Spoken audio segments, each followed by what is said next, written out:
Guys, the tuning fork, this is a lot of fun. It's gonna be a little bit difficult, so let's familiarize ourselves with it. A bunch of U-turns. So around all of this,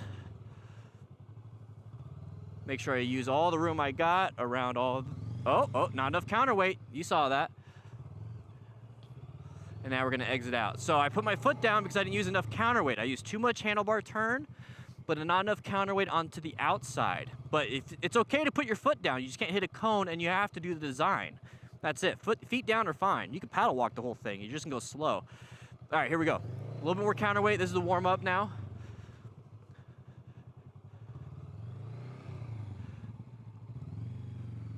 There we go. Exit out. 13.78. Let's see if we can beat that right here. Now it's for time. 3, 2, 1.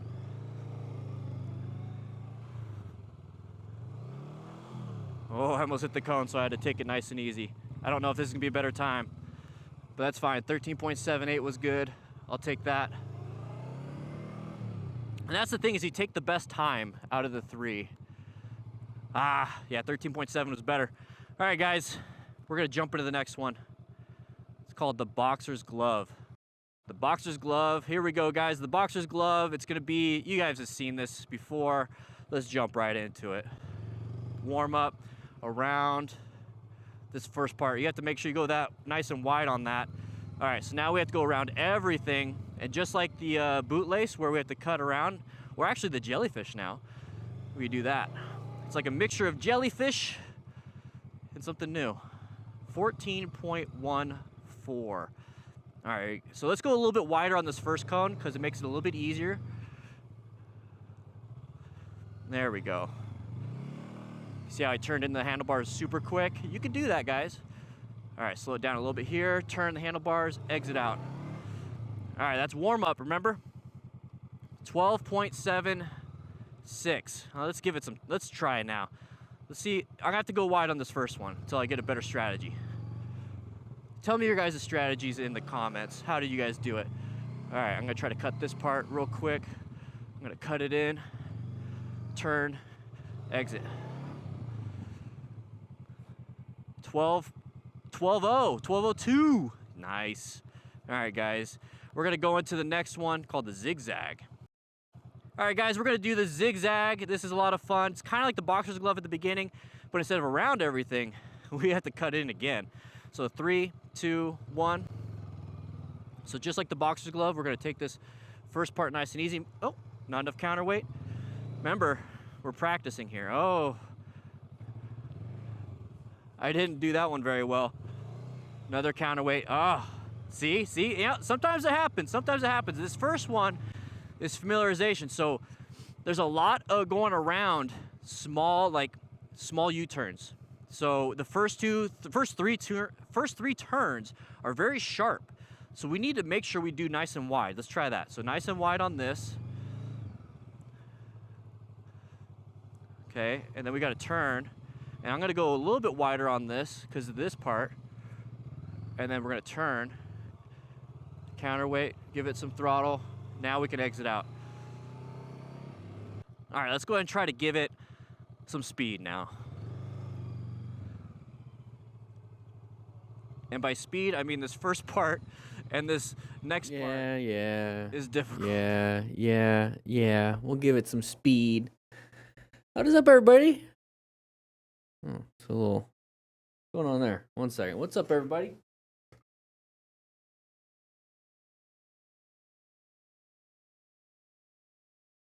There we go.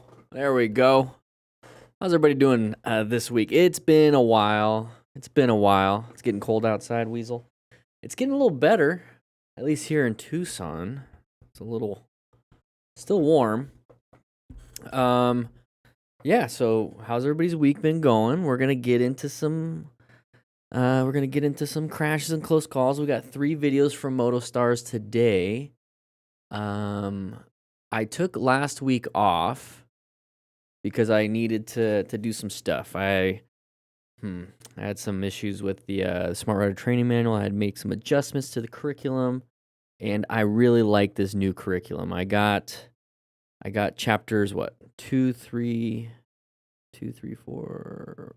About two. I almost got chapter 5 done, but the cameras, my cameras, it overheated. I was like starting to get a little hot. I did it in the morning, and halfway through chapter 5, which is the first part of where you're riding in your neighborhood, on your street for the first time, I pretty much finished it. And when I was pulling up to one of the cameras, it was off. I was like, oh, I knew it. Overheated the camera. So I basically got 2, 3, and 4, and there's like 13 chapters. So pretty excited about it though. I had to change some things up.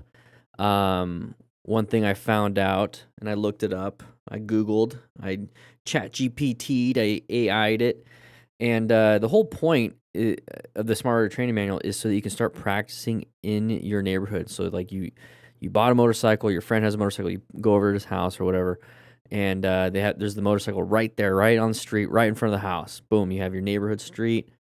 That's what you got, because you can't make it to a parking lot. Let's say you bought your own motorcycle. How are you going to get to the parking lot? And so I wanted to set up some cones in the neighborhood. How you doing, Crockett's? How you doing, Weasel? Darth Yader? How you doing? Or Jader? Jader. And I looked up some Arizona laws and everything. You can't have cones. You can't have cones in the street. You can't have any road markings in the street. You can't even put chalk down. It's illegal. Nothing can be in the street, because I was like, well, let's put cones down in the street. It's not a big deal, because kids play in the street.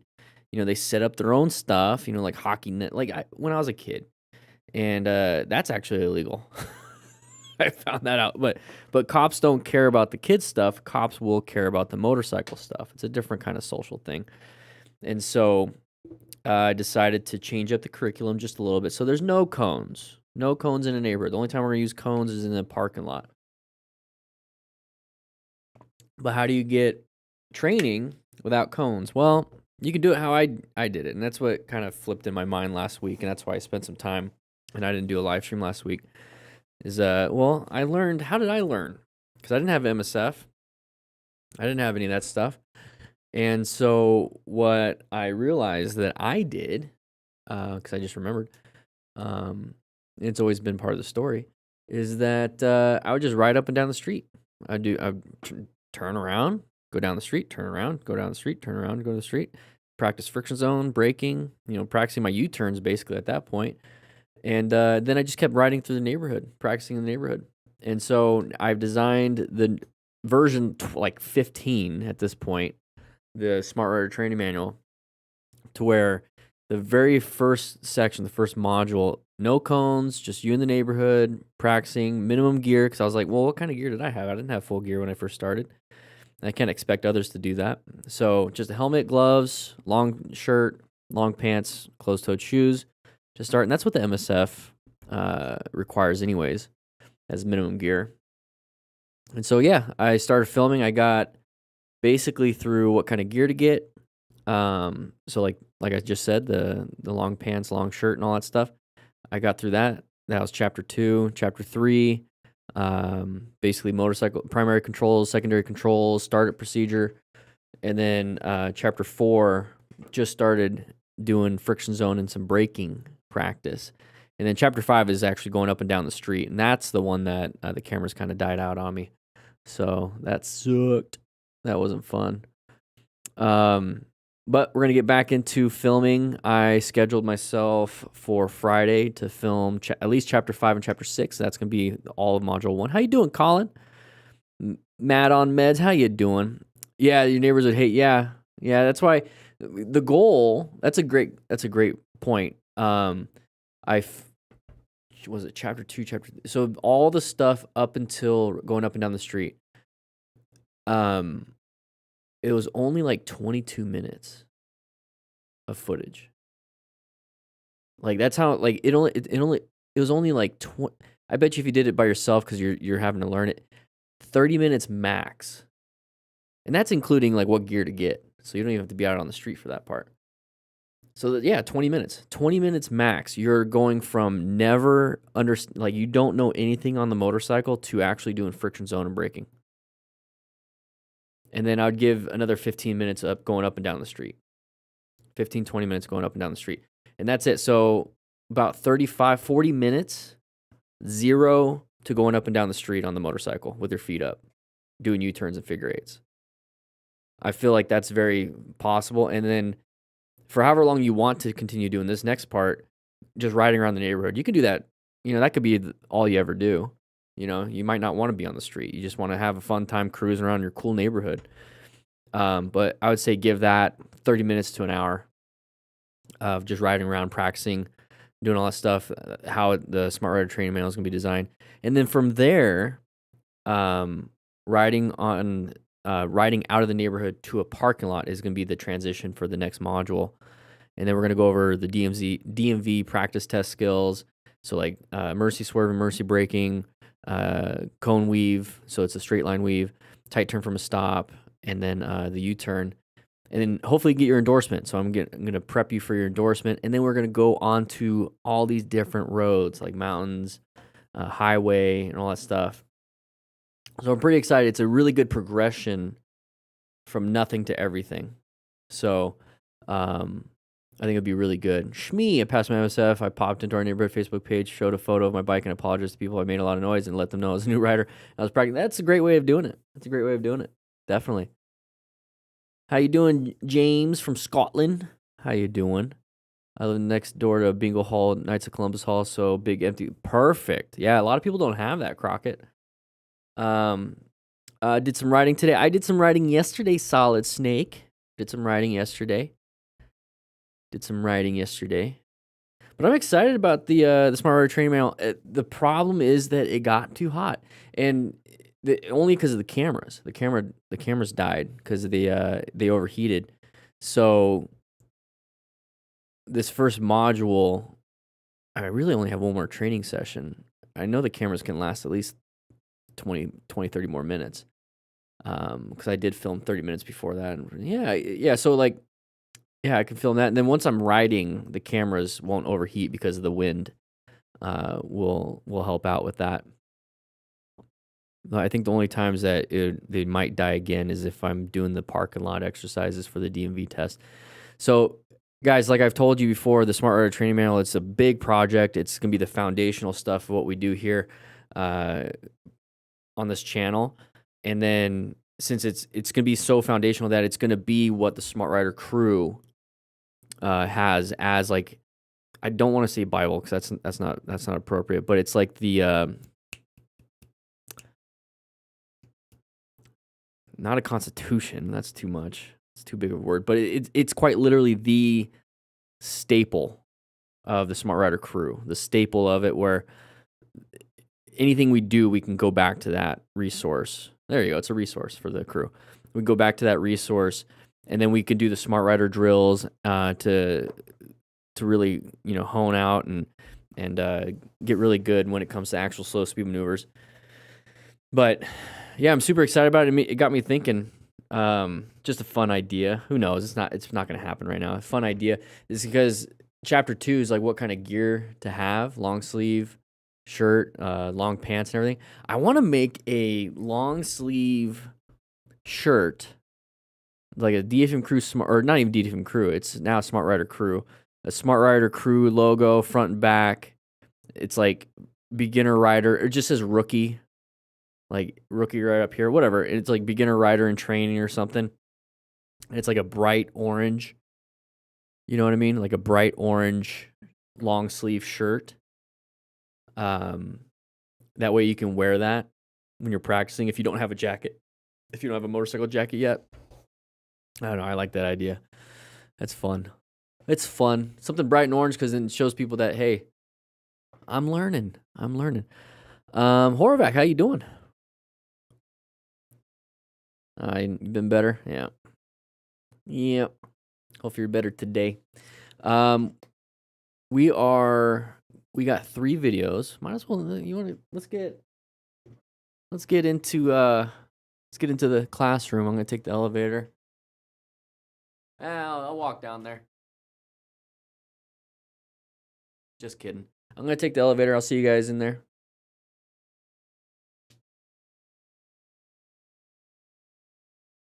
All right, we got pizza today. We got pizza today. How's everybody doing? I know, Horvath, you don't sound like you're doing pretty good. You know, we've all been there. All been there. All been there. 30 of you in here. 15 people signed in. We got to make up for last week. We got 3 videos today. We had that Cardo sale going on last week. That was cool. I'm glad they did 22% off. That was nice. We got the pizza. We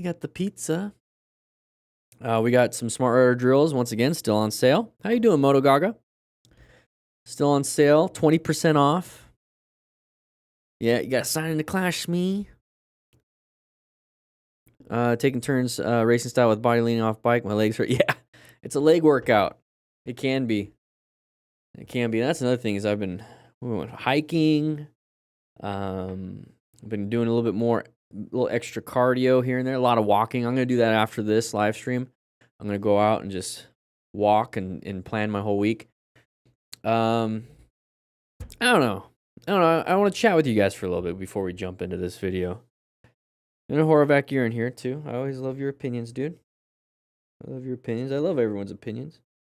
But I've been focused heavily on making a to-do list every week for the last couple weeks, and it's really helped out. I don't know where I'm going with this, but like a to-do list, and I created a block schedule. Let's see if I can show you guys my block schedule. Just so you guys know what I'm up to. Because, one thing I learned about doing YouTubes and making content and making videos and whatnot.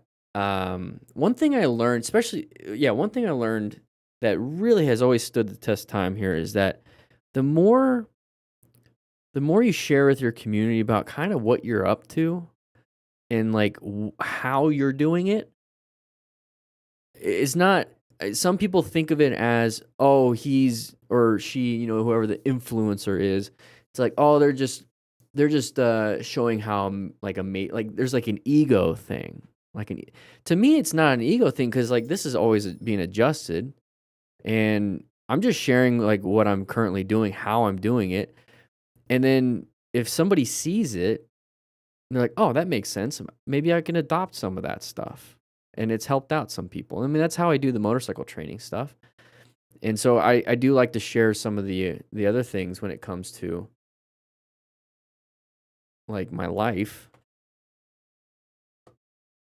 So like this actually needs to be adjusted. It's basically quarter 4, not quarter 3, quarter 4. But like this is my block schedule for the week. The colors need to be fixed up a little bit because I did make some adjustments. But like quarter 3, quarter 4, complete the Smart Rider training manual. So anybody understand SMART goals? I know I use the word SMART a lot, but SMART goals is a real thing. Basically, yeah, you just want to have a goal. It's realistic. What's the timeline? Is it achievable? Can you actually do it? Boom, start making some steps towards it. So like, yeah, I want to complete the Smart Rider training manual. And then I have these goals: mental fitness, physical fitness, purpose, rest.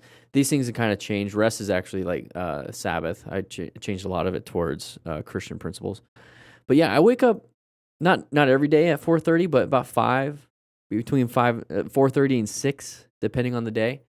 I'm going to adjust some of these time blocks. But yeah, I'm like working out, swimming, walking, swimming, squats, some golf, walking, hiking, swim, live stream. I did change it to Wednesday, but I might keep it on Tuesdays. We'll see. Work at it. Prep for streams, film. Just this is kind of how I schedule my life. At least in the current, like these are open blocks right now, so I got to do this. Let's do that. Free block, and I'll make some adjustments here. He says I'm not golfing enough. Yeah, we're only doing 9 holes. I'm only doing 9 holes a week. I was doing almost like 36 holes a week. I was doing that for a while, but I took because like back then the goal was to get better at golf, and now the goal is to complete this. So and that's the thing, is like you pull from somewhere, because you don't have unlimited time in your week. So like the new project, the new idea, I know I got to step it up.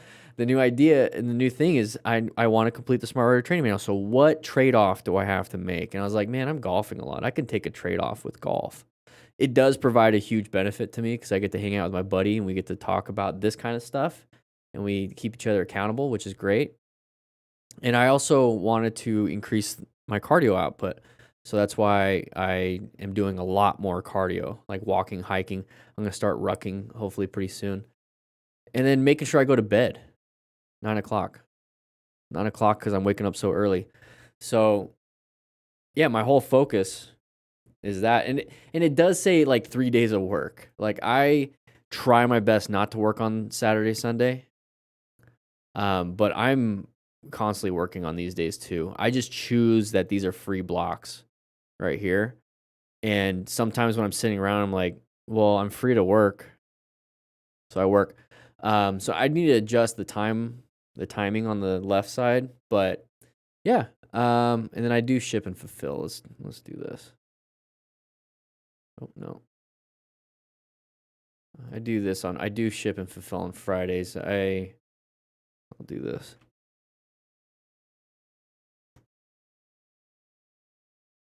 I do that. Yeah. I try to ship and fulfill Mondays and Fridays. Whatever.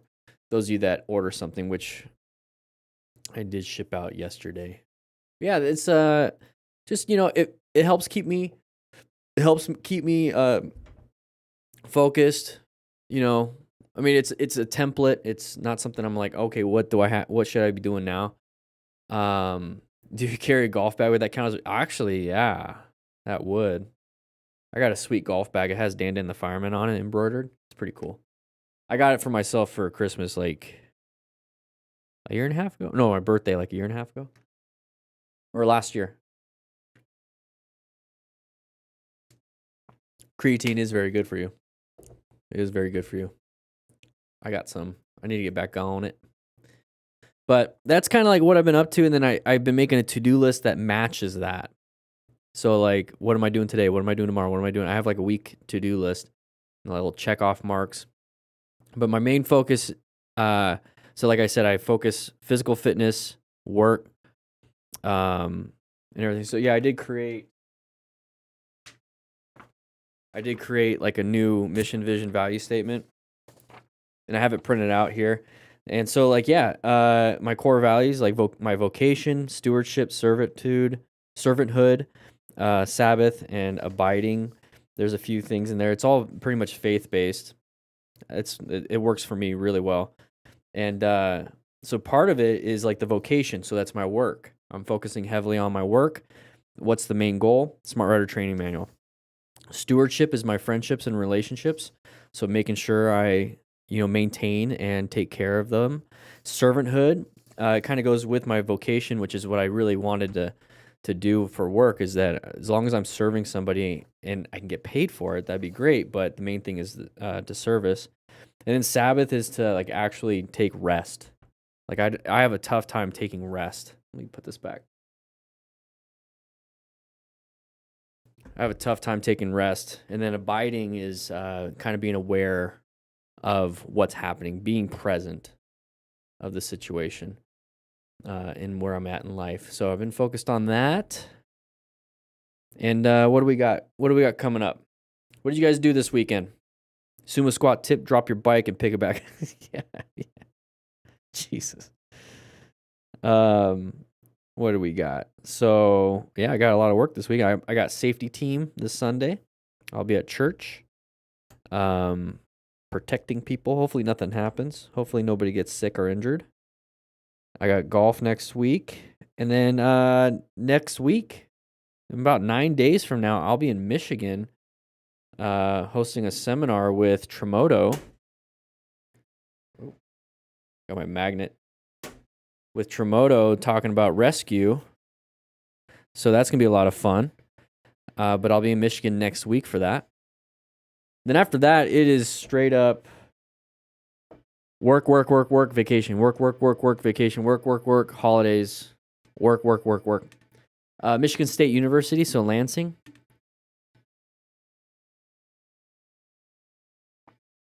Hey, Josh, you'll be there? Josh will be there? Nice, dude. Got my license sorted last week. Monday this weekend was chilled. Watched MotoGP, other bike racing, and rugby. Nice, Colin. How you doing, Harry? Elad, how you doing?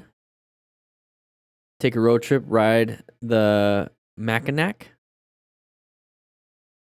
Are you telling me to take a road trip, or are you taking a road trip? How's it going, Dan? Glad. Hey, how you doing, Zach? Yeah, I'm part of the club here at MSU. Anyone in the area is welcome to come. It's not only for students. Awesome. Yeah. Just a little behind the scenes there, Josh. The goal is to do like a version of what I'm doing right now. And we're like, hey, there's a crash, blah, blah, blah. You know, what can we do? And then Tremoto and I will like showcase how to use like a tourniquet and whatnot. And then we'll go back. Well, it's basically going to be as best as I possibly can. We're going to see what we got to work with. But the goal is to make like an in-person live stream / demonstration happen. And then we're going to hang out and answer questions and whatnot. I don't think I already know. I guess the next day there's a group ride. I won't be able to do it. I'll be able to show up before everyone takes off and be there when everyone takes off. But I won't be riding because I'm not going to be able to bring my gear. I'm just going to do a carry-on. And then my flight the day after that. So we have the seminar one day. The next day is the group ride, I think. And then the next day I fly out. But that next day I fly out, I'm flying out like 1:30 a.m. my time. It's a different time zone. It's like 3 hours ahead. So like I have to like wake up for like a red eye. So I'm going to go to sleep like super early that day. And I don't want to be exhausted. So, sucks. I wish I could, but that was the only flight. Which is kind of lame because I fly out that early to go to like O'Hare Airport, Chicago, and then I got to sit in the Chicago airport for 3.5 hours for a layover. It's like, what the heck? It's going to be a long day. It's going to be a long day flying home. Hey, Dan, I'm taking an EMT course. How do you recommend I go about that? Are you already taking an EMT course, Ninja Noob? I'm a beginner and I've been learning your channel for a month now. Learning from your channel for a month now. Thanks for how detailed it really helps. Dakota, well, welcome. Welcome. I don't just do crash videos, or I'm getting out the Smart Rider training manual. And so I'm getting a full video series and hopefully a book. Not hopefully, I'm going to make a book after the video series is done. And it gets you from not knowing how to ride a motorcycle all the way to riding through everything and getting prepped for your endorsement, getting prepped for everything. So I'm super excited about that. Yes, Sam, we are an AMP. Okay.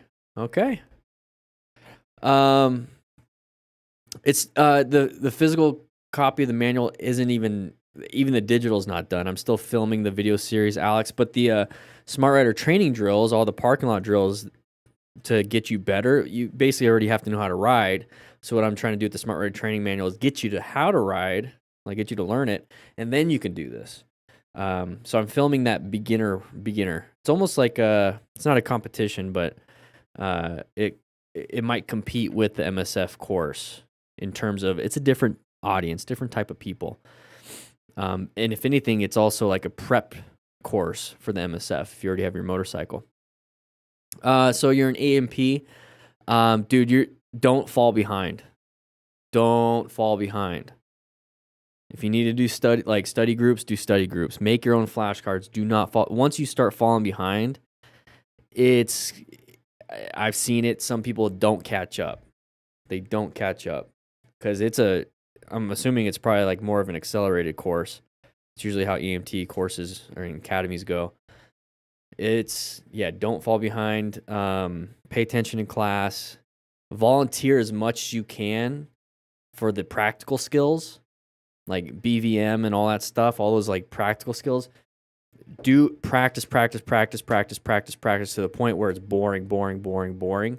Because when it gets to the end of it, Yeah, it's an 8-week course. Once it gets to the end of it and you have to actually do them for the test in front of instructors, like, you need to know your stuff. You need to know it because there's no practice really. So volunteer for everything. And then when it's time to break up in groups and practice BVM and MPA and all these other things, it's like, okay, you're doing it. There's a lot of people that'll just stand around. I don't know if you've gotten to that point yet. They'll just stand around. It's like, I already know it. I'm good.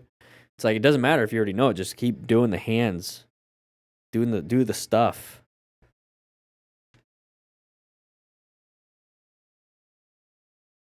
Yeah, I did, Dakota.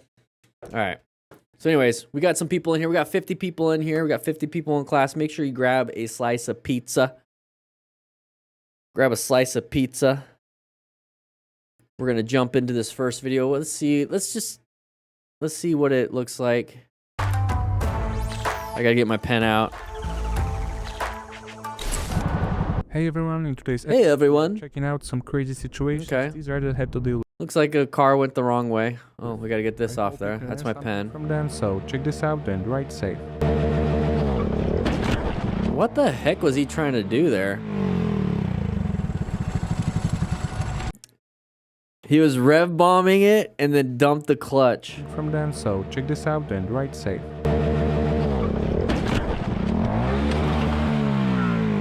This is why you guys don't rev bomb. Don't rev bomb. Don't rev bomb. Now I wonder who would be at fault in this. It's an old lady. She probably got confused. Yeah. She's like, what are you doing? She had that look on her face like, what are you doing?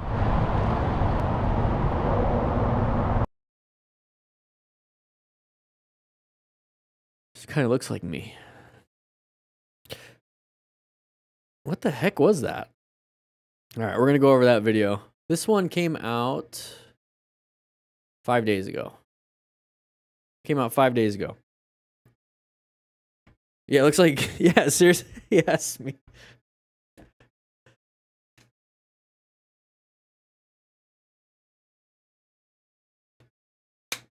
She looked confused. Like, what the heck is going on?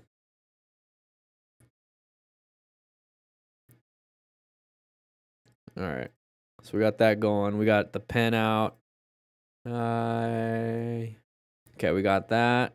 We're good to go. We're going to hit that record button. You guys know how it goes today. We're just going to focus on the Smart Rider training drills. I got 300 more of these booklets coming in tomorrow. So I'm ready to ship them out. I already sold out of the original batch. This is the only one I got. So we got 300 more coming in. So if you want to practice your skills, please do so. The Smart Rider Games, we hosted that, back in June, July. And it's on hiatus right now. Once the Smart Rider training manual is done, then we'll get back into that. Okay. So it's a ton of work. It is a ton of work. So I'm just kind of like minimizing, simplifying life because I got to get a lot of stuff done. But this is available right now. Check it out. Links in the description, links in the chat. You get 20% off. 20% off it. But let's hit that record button in 3, 2.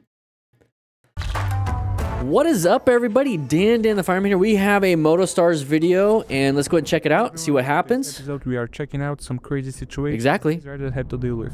I hope you can learn. So it looks like a wrong way driver. As you can tell. Oh, there we go. So what happened, everybody? Class, what do you think happened here? Why did he decide to hump that hood of the car with his motorcycle? Tell me in the chat. I'll talk about it real quick.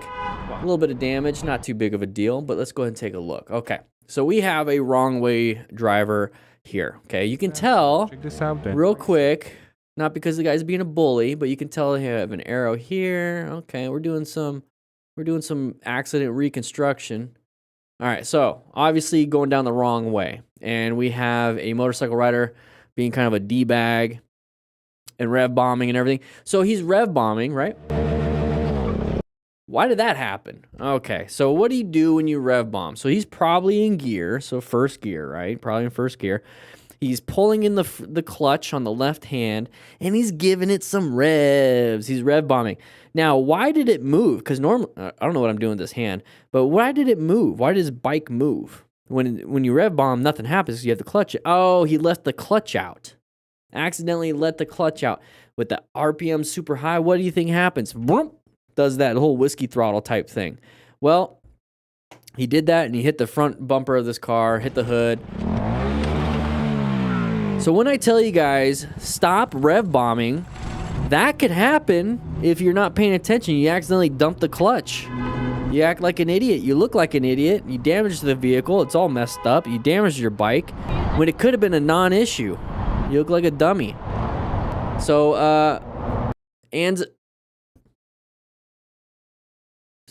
sorry, lady. Anne's attacks, please take a seat, grab a slice of pizza, learn from the rest of the people in these videos, and don't make that dumb mistake again. All right, here we go. Riding around. We're going to take a left-handed turn here because we're in the left turn lane. Watch out for any gravel. A little fast going into it. Went a little bit wide, didn't you? Yeah, messed up. Hey, full leathers. Full leathers, so as a smart rider, he's acquiring and using personal protective equipment. Okay, that's fine. Maybe after a long ride, think about that. Maybe he's heading home. He has to take a dump. He really has to. He's like, oh man, I got to get home real quick. I've been on this 2-hour group ride and I can't get these leathers off, and it's just awkward. It's like wearing a onesie. So I got to get home. I got to go. So he's rushing home. He's making this left-handed turn. Maybe he's made this left-handed turn 100 times. And then he's turning right here. He's still looking right. So he looked right. So he's looking for traffic. He sees a vehicle coming. So maybe he's still trying to rush through, but doesn't see what's happening up here. He's still going super wide. The road's right here. He's kind of aiming where he's aiming. Right there. He's looking over here at these vehicles. Okay, cool. Once you look over here, like, oh, they're pretty far away, look at your exit. Look over here. Don't keep the bike going in the path that it should be going. The reason why it's going like that and he's not looking where he wants to go, he's doing the head check, but he's not like getting back into this mode. Maybe tired. So if you're tired after a long group ride, just be aware. Slow it down a little bit. You're going to probably be making mistakes. And then we made a mistake. Oh. All right, here we go. Oh my gosh, we got some chaos here. Pay attention. What are you doing? What was that all about? Hey, it worked. It worked. What a weird situation. Okay. So the guy up front, pay attention, dude. You're so close to the vehicle in front of you. If they just hit the brakes, you're going to slam right into him. You're not even going to know what's going to happen. So he does this, and then he comes up, somehow keeps it going. I don't know. Kind of dumb. Here we go. Going around, riding with our buddies, talking on our Cardo Pack Talk Edges or Pros. Link in the description for 10% off. Oh! Somebody from the other side went a little... Oh, we went wide. Yeah, never mind. We went wide, and we caused a crash because that guy had to lay her down. Slammed the brakes really hard. Honestly, I would have rather slammed the brakes, slid, and fell versus impact straight into somebody else. But this guy's causing all the problems. Yeah, locked up that front tire and went down. Not good. Not good. Going a little too fast in the corner, guys. Slow it down. Slow it down. Okay, why are we... Let's move on. Let's move on. Let's get out of here. All right, here we go. We could get this footage. Talking on their Cardos. Him going over very good. Yellows, and he's the one. Okay, so he's not going to let us pass. Very risky. Maybe not something I would do. I wouldn't really care. It's a beautiful scenery. I'd just be relaxing, keeping a space cushion so that I can see all this stuff. And you shouldn't be passing on a double yellow anyways. Truck is being a D-bag though. 35 mile an hour zone. We were going closer to 80. Okay. Slow it down. We got a turn probably coming up. All right, here we go. Was definitely the main problem in this. Oh, what do you see here, guys? What do you see right here?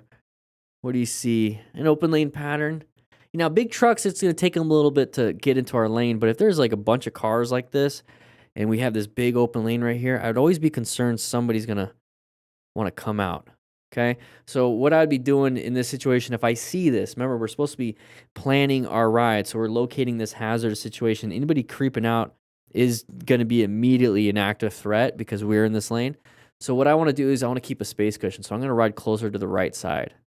So if anybody does come out, I have enough time to just do a quick swerve, because if I'm over here and somebody comes out, oh man, I'm already almost hit. So I want to keep a space cushion. I'm going to be off to the right and kind of chill a little bit when I'm going through all of this. One, but luckily he got through it without any serious consequences. Look at this. Look at this. Look at this. Look at this. Look at this. What is this car doing? Let's see what happens. Is he going to swerve? What is that car doing? Oh, we got impact. Our left, yep. Ooh, yep. You ripped off the bumper.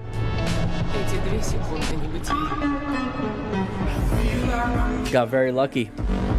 Got very lucky. That's what I'm talking about, everybody. Gotta watch out. All right, here we go. Oh. Something happened to that front tire, because that's not typical. I think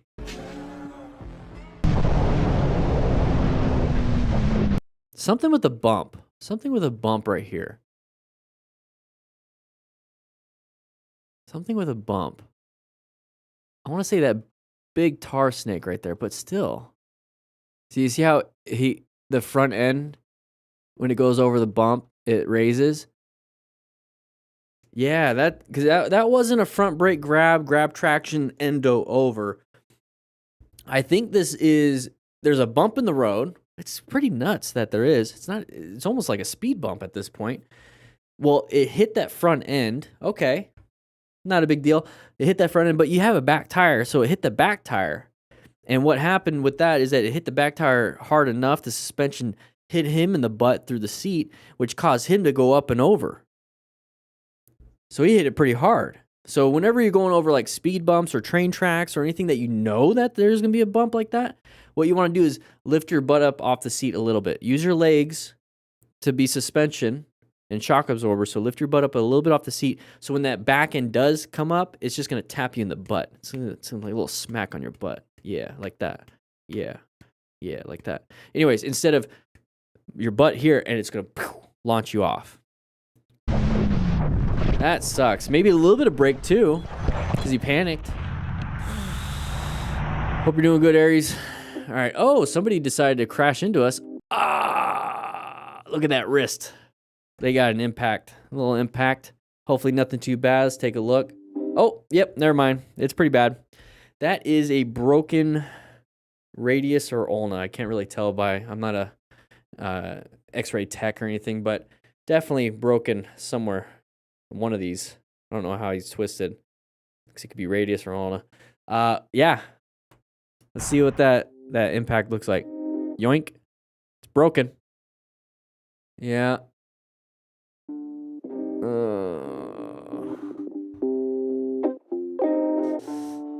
And there's not much you could do at that point because you can't. Your hand's not going to be working. That's a big fracture. That sucks. Didn't even cause it. Somebody else caused it. So guys, make sure, like, what do you do in this situation? What do you do in this situation, guys? Like, you just crashed. You have a broken arm. You have a broken arm. You know, once if it's bleeding. Once it's bleeding out. How are you going to put a tourniquet on your arm? Just with one hand. Guys, you need to practice. You got to practice your tourniquet skills. Yep. Holding above and below the joint. We're going to do a splint, a little soft splint to keep it in place. I've been a part of this many times. They're being super gentle with him. Yeah. That's why you always have a camera on. Okay. So we're getting real close. I don't like being... Yeah, it doesn't say I don't like being that close and right behind him. Yoink. That can cause damage. So whenever I get up behind a vehicle, I find the little space, and there's not space here. Okay, there's no space there. I want to be off to the side. So either way, like right, I want to be on the sides. I don't want to be right behind the vehicle. Never, ever. Not because they're gonna back up into me. That's a possibility. Excuse me, that's a possibility. But if somebody behind me isn't paying attention and hits me, I get crushed between these two vehicles, right? So I don't want that. I'd rather a leg get hit. So I'm gonna be off to the sides. I'm gonna be off to the sides. Now in this situation, there's no room on this side. There's no room on that side. So I'm gonna be on this side because I have an escape path if I need to. And if they decide to back up, I'm off to the side. So don't put yourself right behind other vehicles. It's not good.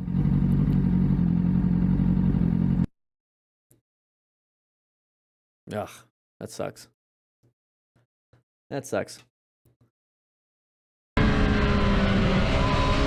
A bump in the road or just leaning too far in the Bump in the road. Here we go. Luckily the right gear kept Let's take a look. Sharp right turn, chevrons indicating. Oh! Remain calm. Ensure your own safety. Stop any major bleeds.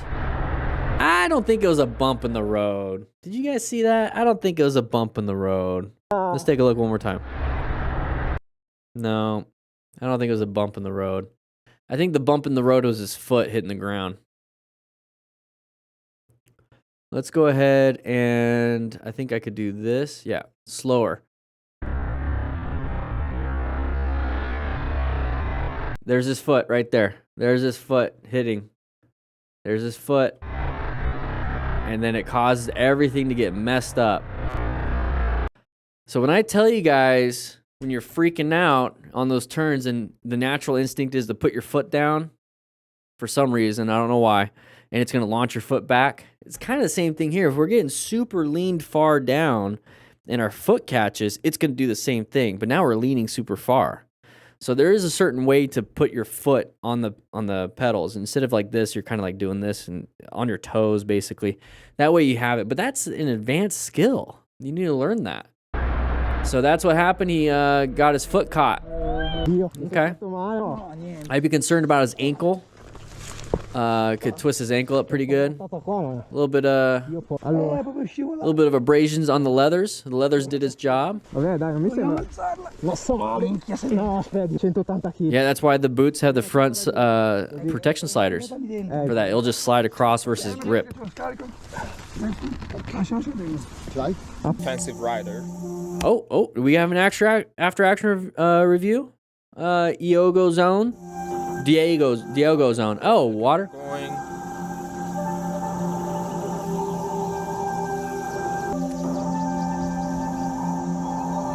What do we got? What do we got here? You're gonna fall right here? Yep. Oh, high side. Ow, right on the back. Are you gonna talk? No, you didn't talk. You didn't tell me anything. We're just watching you and watching you here. Cool. All right. So what happened here? So we have a little green dot. We're gonna make a left-handed turn. A lot of water on the road. So what does that do? It's a traction loss issue. Now your tires should be good. You should have some tread. It's gonna space the water out. It's gonna move it out. It should be able to handle it. Okay. But if your tires aren't good, you can have issues there. But we're going through an intersection. Okay, nice, easy. 20 miles an hour, not bad. Making it through. Very wide, easy turn. Very good, very good. What's up with this, what's up with the road? So if I'm doing really well on asphalt that looks like this, it's like all over, right? It's this gray, dark gray. It looks great. I have great traction on this, right? All of this stuff. Now, when I come up to here,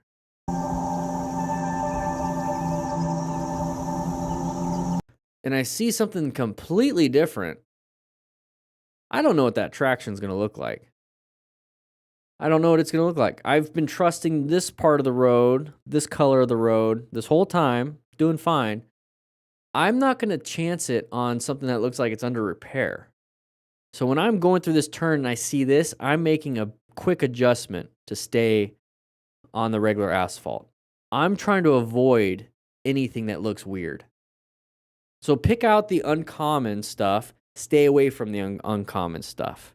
If we have to stereotype this kind of road surface, let's go ahead and do that. Let's just stay on here and be safe, okay? So as soon as he hits that, he loses traction right there. Loses rear tire traction, loses all traction. So we're starting to do a low side, but then it gained a little bit of traction, and then we go flying over. Now you notice how he's flying on his back? Boom. So right there, back protector in your motorcycle jacket. Make sure you get a back protector. That gray foam that comes into your jackets when you first buy them, that's not a protector. It's just a back foam. It's just foam.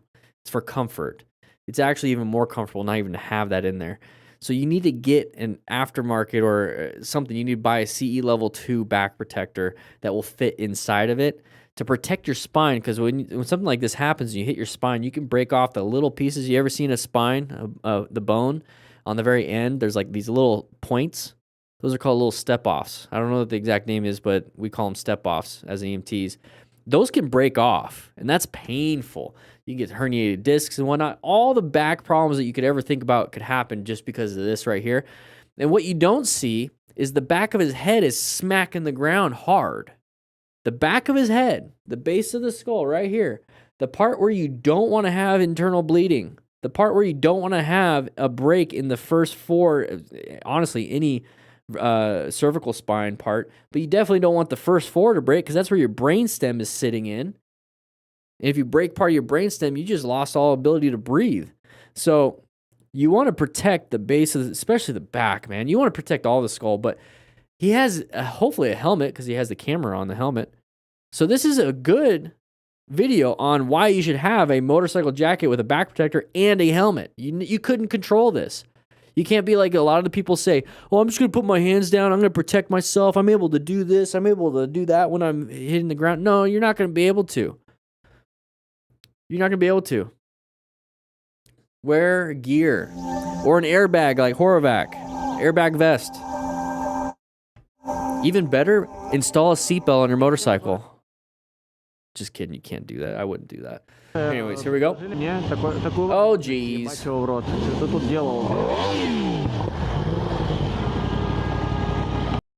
What was that car doing? Okay, what were we doing first? Okay, so we're crossing through traffic, not paying attention. Oh! Uh-oh. So whenever we talk about line of sight, hey, look, what's around this vehicle? You can't tell. Can't tell. Now, if it's you're at an intersection, there's buildings, you can't see around the buildings. It's a line of sight issue. So I don't like making movements unless I see where I'm going. So right here, we're making a lane change, not knowing what's after this vehicle. I would have waited a little bit because now we have this. Uh-oh, where's our escape path? What do we do?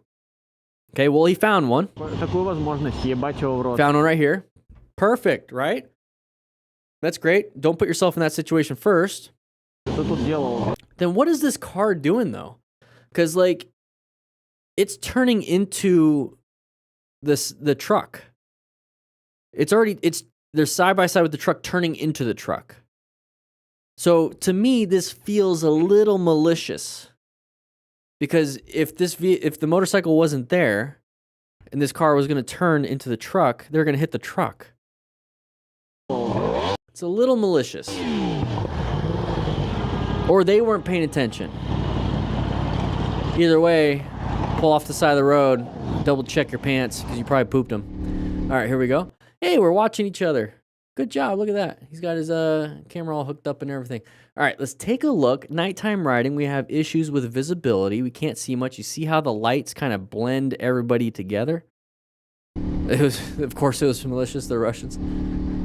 All right, here we go. So what do we got? So cruise down here. Oh, side of the vehicle popped out. We rolled off the throttle, applied the brakes. We don't know what they're doing. We let them in. Not a big deal. All right, Puro Flow Moto. Good job. Handled it. Let's see if you get angry, though. Nope. Oh, geez, right there. Nope, 1 second. All right, right here. One of the turns. Let's say this is like one of our first turns. We go through the turn. We have high vis. We're doing pretty good. We're looking through the corner. Very nice. I love it. Oh, we go a little wide. That should tell us right away if we were the rider and we did that on one of the first turns that we did of the day. I think today's going to be interesting. We should probably slow it down. This is a good warning sign that I should not be doing what I wanted to do.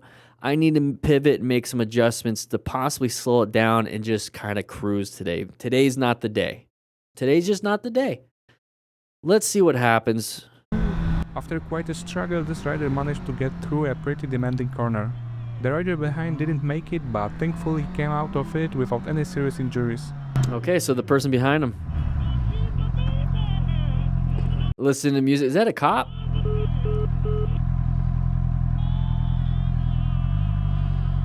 See, this right here is exactly why you want to have a Cardo Pack Talk, because he's checking his mirrors. Okay, if you get your Cardo Pack Talk, the duo, go with a friend.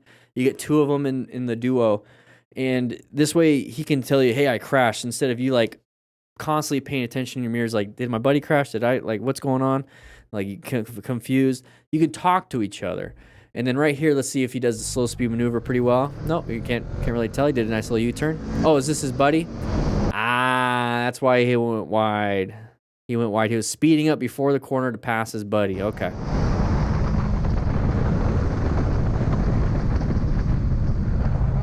Oh, panicked a little bit. Ooh. I'm concerned about his hips. All right, slow speed maneuver.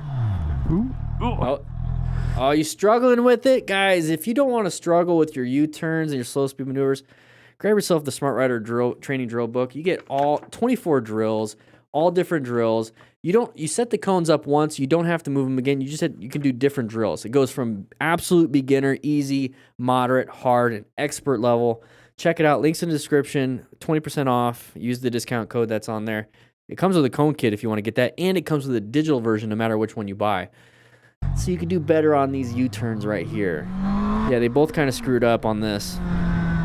But let's see what happens. Hopefully he's walking. He's not hopefully injured too bad. No, he's not walking. He's not getting up. Let's see. Yeah, there he is. See how he's kind of like moving his legs? Because that's probably in some pain.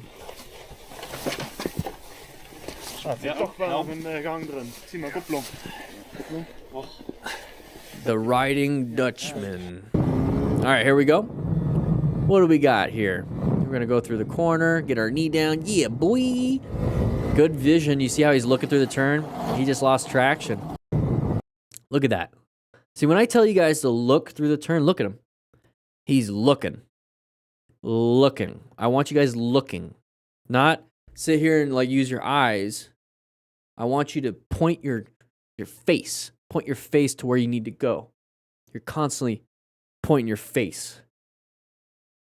And then turn your body towards it. So he's doing great. This is good body position right here. Good body position. Just lost traction. Right here. That front end just lost traction. Dumps the bike. See how when I tell you to get a full face helmet, his face would have hit. His face would have hit right there. Get a full face helmet, everybody. And get some gear. Get some gear. There you go. And start working on your deadlifts, guys. Hey, where'd the dog come from? Where the heck did that dog come from? Yeah, bye. Ho ho. Just checking up on him. All right, here we go. We got FedEx. We're cruising. Okay. Kind of blocked in. I don't like this. So as soon as I see this, I start to increase my space cushion as best as I possibly can. How do you increase your space cushion? We're going 71 miles an hour. We just merged. We're going with the flow of traffic. Just roll off the throttle a little bit. Let's say to 65. And they're going to continue going 71. And so they're just going to kind of space out in front of you. And then once you get enough space cushion that you like, then get back to 71. And now you're just kind of doing this. Okay, so I don't like being boxed in, because the reason why I don't like being boxed in is like, where's my escape? Where's the escape? Yeah, you have a shoulder, but to me, I have to make some crazy adjustments really quick, really fast, when I want to have that space to make these decisions. Too close, too close, too close, too close, too close, too close. Doing a head check. That person switched lanes, that person switched lanes. Now we're in a bad spot altogether. All right, last minute turn. Okay. Oh, why are they yelling at each other? Why are they yelling at each other? Okay, late turn. Just let them go. Oh, geez. Who are you? BZ, come take a seat, dude. BZ, what are you doing, man? Come on. You're not even wearing gloves. You're wearing khakis. We're in traffic. Oh, look, side of the vehicle, because there's traffic and intersections. Good swerve. Are you the type of person that's going to get mad that they were doing normal traffic stuff? I hope not, BZ. At least don't do that. But don't be doing wheelies, guys. Like, in this type of area. Like, it's one thing to... He's going 100. It's one thing to speed through. You at least have 2 tires on the ground. But when you're doing a wheelie, you have no evasive maneuvers whatsoever. It takes a lot of skill. I give him that. It takes a lot of skill. But once you see this and you're going super fast, 113, maybe it's messed up. You know, change out the sprocket and whatnot. Maybe he's not really going that fast. But we have sides of the vehicle. These are the patterns I really want to point out. Okay, you guys already know not to do some wheelies. Okay, cool. Let's say you're not doing wheelies. Let's say you're going 45. Because this is a 45-mile-an-hour road. You're going 45 miles an hour, and you see this vehicle sneaking out, this vehicle sneaking out, and you have a vehicle right here. What do we do? What do we do, everybody? Well, one, this vehicle is going to do this. This vehicle is going to do this. And so if we continue going, we can collide pretty much on any of the vehicles. So what do we do? Let's go back. I want to keep the 45 on there. What do we do here? Well, we can apply front brake pressure, some nice, easy, progressive brake pressure. Now, do we have to be the ones to slow down? Why should I have to slow down? They're the ones pulling out. It doesn't matter. They're doing it. You can do, they shouldn't be doing this all the way up until you hit them. Not a big deal. You could be doing, they shouldn't have done that after you are in the hospital. You could be complaining for the next 10, 15 years when you have a limp now because you broke your leg in a couple places, and you could just be continuing to blame the 2 white vehicles that pulled out in front of you. Or you could get over that immediately right now because you're watching this. And if somebody pulls out in front of you, protect yourself. Just protect yourself. So protect yourself by doing some progressive braking, allow those people to kind of get out of your way, and then you can go. Okay? That's what I would be doing. And how do you tell that this is an intersection? Because you see the side of the vehicle, Once you see that, just assume they're going to cross in front of you. Okay? You don't want to get hit. You don't want to hit them. Okay? So once you see that, let it clear out. But if you get caught here, let's say, oh, I'm not paying attention. Oh, that person on the right stopped. The person on the left went in my lane. You have to find yourself an escape path. You have to. At this speed, let's say you weren't paying attention. Okay, you're going 45. You weren't paying attention, right? You're not going 98. You're going 45 in a 45, road. What? That's a sign. Don't worry about it, guys. That's a sign right there. You're going 45. And this person decided to pull out in front of you. Okay. Well, it's going to be hard to swerve right. You're not going to have that at all. This person's going to continue going this way. You have to find an escape. Okay. You're not going to be able to stop in time. Your total stopping distance is terrible at this point. You can stop at 45, but you're not going to be able to stop going 45 in this space. Your total stopping distance. your stopping distance. You're not going to be able to stop in this braking distance, stopping distance, whatever you want to call it. You're not going to be able to. You might hit right here, and you're probably going like 15 miles an hour. You might be able to slow down, and you're going 15, boom, now collide. So instead of hitting at 45, you're hitting at 15. I don't want to get hit. So I'm not going to do that. I'm going to slow down as best I can. I'm going to slow down. Let's say I'm going 30 now instead of 45, maybe 25 instead of 45, and then I could swerve. Okay? Or you could just straight up swerve at 45. You have options. One option a lot of people like to do is pull in the clutch, rev bomb, coast straight, hit. Or honk their horn and then hit. You have to do something, guys. You have to do it. So decent swerve, but we didn't learn anything. This guy didn't learn anything, but we did. So why don't you take a seat in class, BZ, have a slice of pizza, and start paying attention, because you're obviously not. Here we go. Big broom. Nice little corner. Can't see much around it. Hopefully you don't hit your head on the cliff. What do we got there? It's a line. Cool. Nice caution sign. Oh, a little bit of a... See that? Look at the guy in front. Look at the guy in front.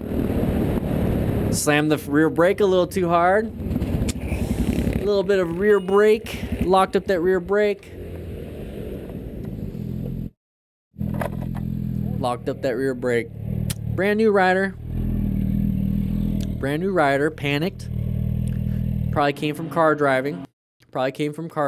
And panicked a little bit. And why do I say he probably came from car driving? Our gas pedal, brake pedal, accelerator, stopping. When we're going in a car with our right foot, we're like, oh crap, brake pedal with our right foot. Hey Daniel, welcome. I like your name. So when we're panicking up here on a motorcycle, if we come from car driving, right foot, brake, right foot. And that's the rear brake. That's the rear tire brake. It gives you about 20% braking power. And once you start doing that, weight transfers to that front tire, so then even less traction on that rear tire when you're applying even more rear brake. And so what happens when you have less traction and more braking? You lock up the tire. And when you lock up the tire, you slide, which means you have no directional steering whatsoever, whether it's the front or the back. The back's supposed to follow the front. You can't, because it's going to be flailing around because it's sliding. So he's coming up to this turn a little bit too fast for his skill set. Applied the brakes a little bit too hard. Let's go back a little bit. Look at the brake light. So I want you guys looking at this part of the bike. You see how there's no light at all? He's not applying brakes. Watch it. I'm going to go ahead and slow it down to 50%. Watch the rear of it. And then he loses traction. Brakes. A little too hard. And he lost traction right there.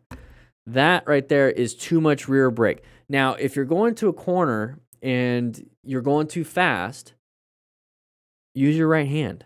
Roll off the throttle a little bit. Apply some front brake, just a teeny bit. And then from there, you're slowing down before the turn, then make the turn.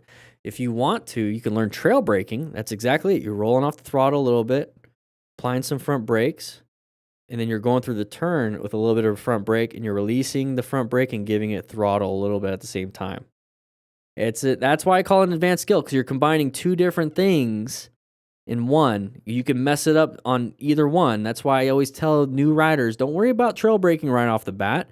Worry about entering the turn at the appropriate speed. So it's always easier to slow down before the turn and then accelerate through or after the turn. Learning how to trail brake is a little bit harder. It's doable. It's definitely a skill you can learn real quick. There's a lot of skills you got to learn as a beginner rider. And one of them is don't slam that rear brake. Don't do that. You sometimes lock it up for fun, Colin? You're crazy. All right, here we go. Glenn. You know what, Motostars? I like it when you put their name here so I don't have to keep moving out of the way. Motostars, if you're watching, this is a good spot. Might as well. All right, so let's go back. Hey, we're on the road. Hey, we're going to go off-road. Dual sport. I like how he avoided the gravel. Didn't have to do that, though. I mean, what was the point?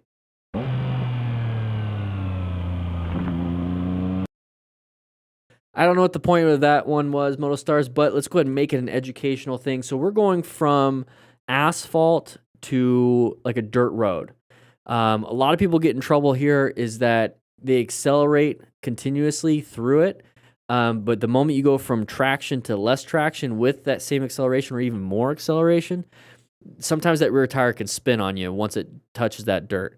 Another thing is some people panic and they try to slow down. So they're applying the brakes, they're applying the brakes because they're like, oh crap, I'm going to get on gravel. So they're applying. And then they apply the brakes. And the moment that front tire hits that gravel, when they're applying the brakes, that less traction part of the dirt causes that front tire to slip out. So what can we do? When we're coming up to here, just kind of roll off the throttle, coast onto the dirt, and then give it a little bit of throttle gently and slowly until you get, the appropriate speed that you want. That way, when you're going over that transition, you're not giving it throttle, you're not giving it any braking. You're just kind of cruising through it, and then you can give it some. I like how he adjusted he went to asphalt and went around all that craziness.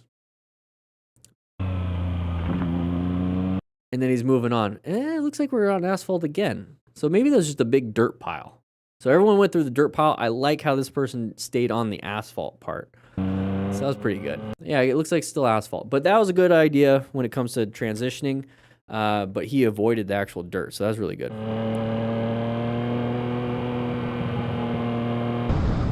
All right, we have a motorcycle down. Mat 2.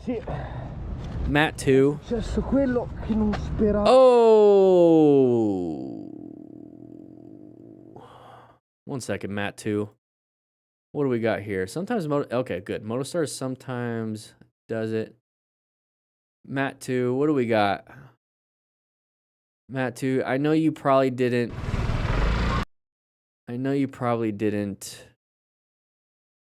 Okay, I fell off my motorcycle. All right, let's skip to the part where it actually shows it. Ah, he blurred it out too. I like your little setup. All right, you blurred it out. That looks like a pretty big gash. That doesn't look like road rash. That looks like a gash. I wanted to see the gash. The rider went down because a car cut him off and there was gravel on the corner. He ended up with scrapes and knee injury, and now something sizes. You always ride with full gear. Okay. I like how this rider down because a car cut him off and there was gravel and the sun was out and he had something he was thinking about and he was hungry and his left toe was hurting earlier that day. Does it not look like we were probably going crazy on this corner? Maybe we're having a little too much fun on this corner. Bene, sì. È successo quello che non speravo mai. Maybe we had a little bit of fun on that corner. Lost control. Maybe somebody did hit us. Who knows? Yeah, that's a nice injury right there. Hey, somebody's stopping to help though. Good for him. Sì, mi sono un po' abrasato. You want an ambulance? There isn't a full recording of the crash because the camera was only turned on about 20 meters before it happened, so it only captured the moments. Right. Okay, common sense, everybody. Common sense. There isn't a full recording of the crash because the camera was only turned on about 20 meters before it happened. Okay, so it only captured the moments right after the fall. We turned it on right before the crash, and we only captured after. So, yeah, messing with the camera in the turn, I mean, that's longer than 20 meters. So we turned the camera in the turn, or did we turn on the camera well ahead of time and the crash doesn't fit the narrative, and so now really, we only got to see what happened afterwards? Come on, guys. Just admit. That's how you learn. If you never admit what you did wrong, you're never going to actually solve the real problem. If it's like, hey, I caused the crash, I was speeding, I was messing with the camera, whatever the heck it is, then you can say to yourself, maybe I shouldn't mess with the camera. Maybe I shouldn't speed. Maybe I have control over my movements and what I do that can cause a crash. But if it's, oh, the car hit me and there's gravel on the road, then you never take responsibility for the crash. It's the gravel's fault. It's the car's fault. So if there's no gravel and there's no cars, I should be fine. Everything's fine. You can't control that. But you can control messing with your camera 20 meters before the turn. You can control you control speeding. You can control all these things. Take personal responsibility. Take accountability. It sucks. I get it. I don't like it. I don't like knowing that I messed up and I have to be like, damn it, I messed up. And I have to apologize to someone, apologize to myself, my future self, my past self, whatever it is. And then it's like, okay, now what's the behavior I must change so that I don't make the same things again? And that's tough. You're going to make mistakes changing that behavior. It's going to take you time to change that behavior. It's hard work. And I think that's where a lot of people get in trouble is because they don't want to do hard work. They just want to blame other people. I don't know. It's just me.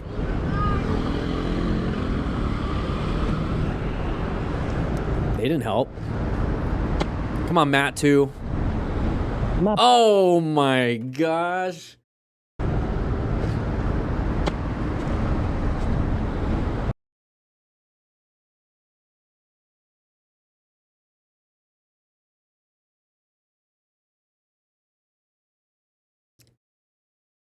It's the stupid railing's fault. I hate gravity. It's gravity's fault. If gravity wasn't, if it's not real, if physics wasn't real, none of this would have happened. If the engineer that was born to make this bridge and this railing right here, then my glove would never have fallen down.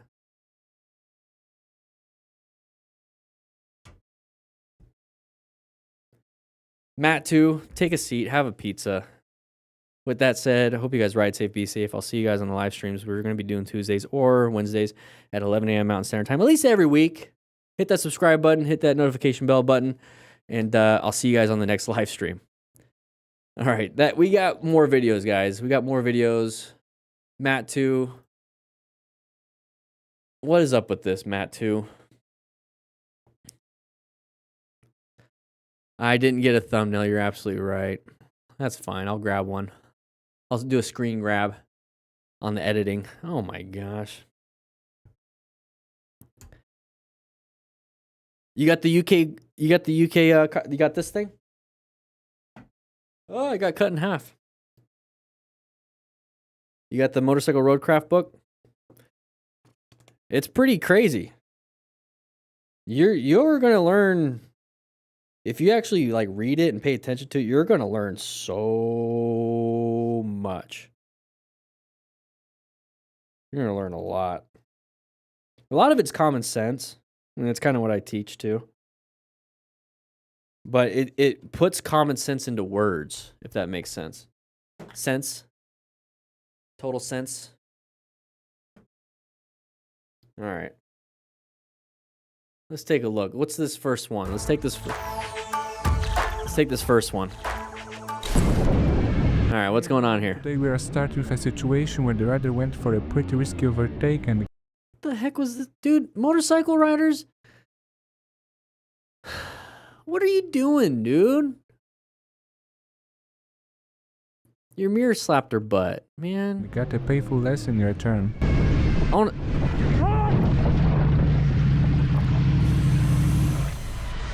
Yeah, there's an arrow. Oh, it was burning him. Oh,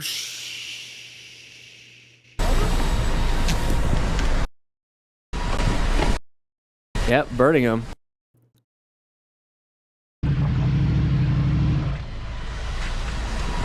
That's the jump of, oh crap, I'm burning.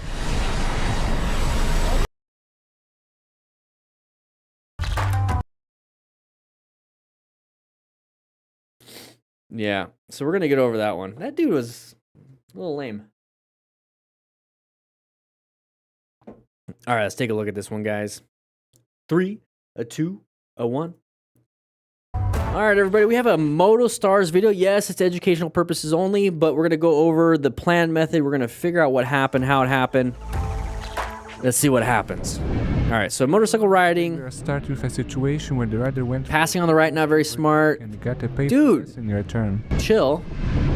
Oh, nice little impact. This is one of the scary things we're going to talk about a little bit. And he's burning himself on the exhaust. There it is. Probably pissed off. Nice little second-degree burn. Kind of your fault, dude. Kind of your fault.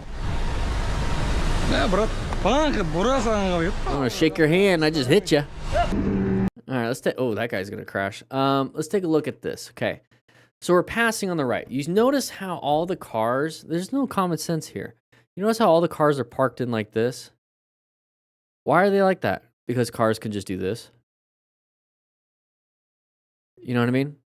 So if we're passing on the right, and cars can do this to get into an open parking space, we have a possibility of a crash here, crash here, crash here. Why are we passing? Just chill. Just chill. We're putting ourselves in a dangerous spot Pretty risky to do this. Okay. You could have at least slowed down. overtake and got a paper. Yeah, or reverse, right? They could even reverse out into you, these vehicles that are parked. Not smart, not safe. We all understand that. Now, here's the cool thing. Well, it's not really cool. He's burning himself.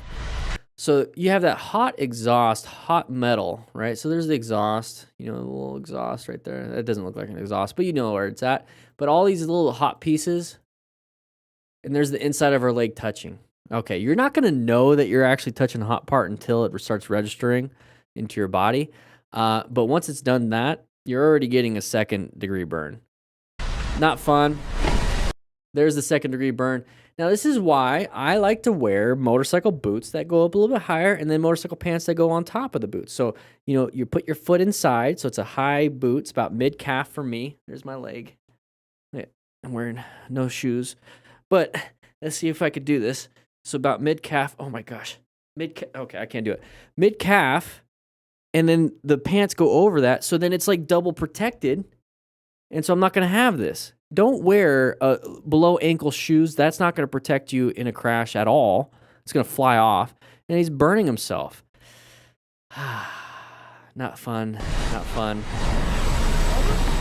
Run some cold water on that thing for about 10-15 minutes. Because it's still burning. The tissues are already... They're still burning.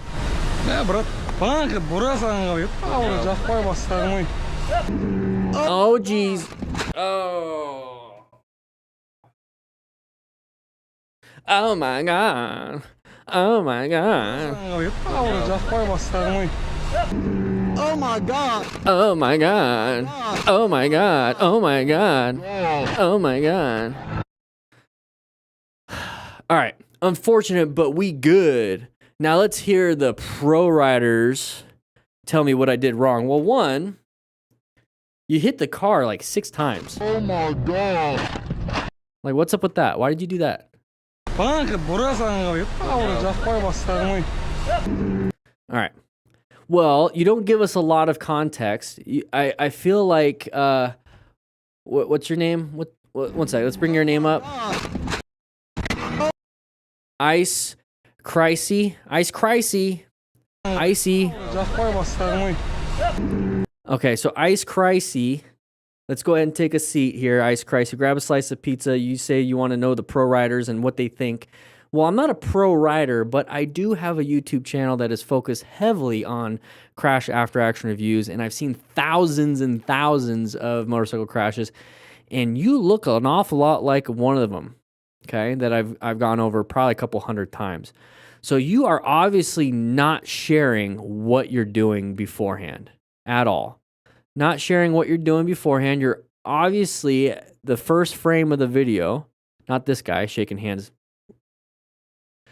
but the first frame of the video, you are lane splitting at a high rate of speed because you're obviously going higher than the flow of traffic, and you're on a highway. Okay, so we're doing that. We're lane splitting, and we're following our buddy that's in front of us. I'm assuming it's our buddy because he's doing the same thing, or you're just following him because you're a little weirdo.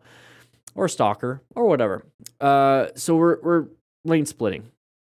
Our buddy in front of us slowing us down. He might have hit the brakes for some reason, and we're kind of caught in a bad spot. We can't escape left, can't escape right. We can only accelerate into an escape path, which is what you did right here.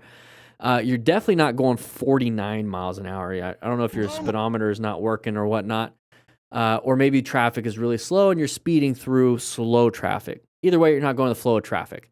So our buddy right here decided to slow it down. We couldn't. We don't have an escape. We tried to swerve left. Not enough. We're able to say, oh my God. And I don't think anybody, if you want to, I'm assuming this is Texas, right? Is lane splitting illegal in Texas? I'm not too sure. So there's a reason for it. You're not supposed to be doing that. And so, yeah, you swerve left, not hard enough. Nice try. But you kind of put yourself in this position where you couldn't swerve left or right because of lane splitting and because you're right behind a person. You didn't have a good space cushion. You didn't plan your ride very well. You didn't position for safety at all. You're not locating hazardous situations because you're putting yourself into them. You are a relevant threat to yourself. How do you navigate you being the active threat? Slow it down into a new position for safety. So we're going to go ahead and try to swerve and hit. Okay, you're not wearing full gear. So you're taking a high risk thing like motorcycle riding and making it riskier for injury.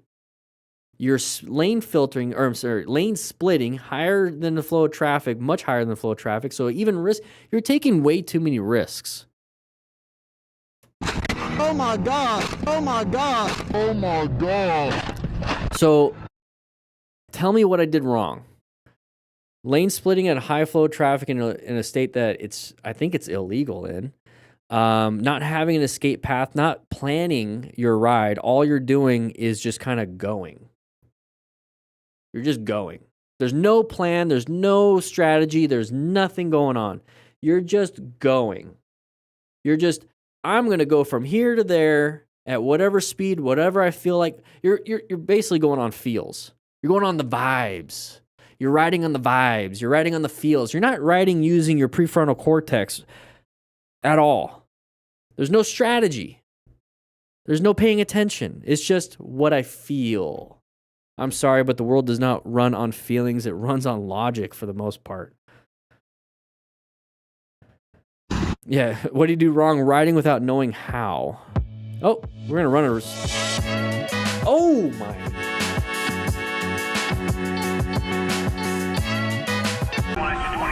Whoa. We do MotoStars. We don't just skim over that one. Okay. Planning our ride. Position for safety. Locate hazardous situations. We have an intersection. Intersections are hazardous to motorcycle riders, just like corners. Assess any relevant threats. Nothing so far. Navigate active threats. There's no relevant ones, so there's no active ones. So from here to there, we stop at the stop sign. We look both ways, and we continue. Not a big deal. Okay? You're right. We need a thumbnail. We might get one here. But, we're going to go through an intersection where it's supposed to be stopped. Is it a four-way stop? More than likely. Let's take a look. Is there a sign? I see there's one on the other side of this road. So it doesn't look like it's a four-way stop. It just looks like we're supposed to stop and the people across the street are supposed to stop.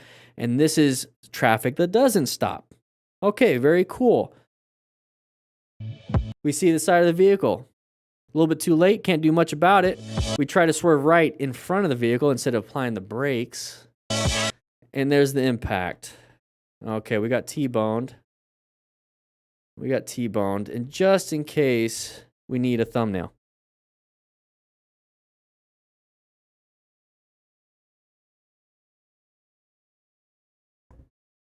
All right, I'll pick one of those. So there's the impact. Not good. That's going to be high mechanism injury. We're going to have a lot of damage. Could have been paying attention. Everything was fine until we crashed and I got ran over. What's up with the dispatch? No.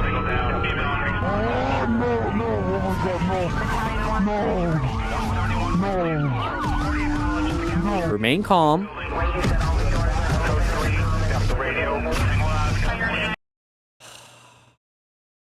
I'm muting that. Oh. Okay, so let's go back. I'm muting that. That's kind of retarded. Did I say that word? Yes, I did. So we're coming up to here. We are riding with our group of friends, just kind of chilling. Accelerated a little bit too hard. I don't know if it was on purpose. It made no sense because he couldn't escape left or right. He literally hit them and applied the brakes, hit the ground, no gear, so he's going to get road rash. You can kind of already see it. Look at the tear in his shirt the moment it hit. And there's the discoloration in his skin, so he's already losing the top layer of his dermis right there. And his leg gets swung out right there, and that's what gets ran over. And actually, kudos to this motorcycle rider for not crashing with a passenger. So how you go over an obstacle, once again, you kind of blip that throttle or you lift your butt up, whether it's a speed bump or your buddy's leg. And so this guy decides to get off and run. Okay, cool. Remain calm as best you possibly can. You can jog it if you want. It's not a big deal. But if you trip and fall, that sucks. And help out your buddy. Surprised he's able to get up. And then we have this right here. So there's that leg that got injured, got ran over. They're doing their stuff. The reason why they have helmets and everything on motor vehicle accidents, you usually put full gear on just in case you have to extricate somebody out of a car. So you have that protection. So you're already prepped for extrication. You don't show up on scene and you put everything on. Now it takes time. You put it on before you get on the fire truck because you have everything kind of set up perfectly right there. So that's why they have that stuff on. Once they recognize that it's no extrication, they probably took off the rest, kept the helmet on. All right, moving on. For some reason, the rider in front couldn't hold his lane and eventually drifted into traffic straight Oh. approaching car. I wasn't paying attention. Oh, what are you doing, buddy? Oh, that could have been way worse. That could have been way worse. But it's still very painful. There's going to be some impacts on that. Oh, let's go back. Let's go back.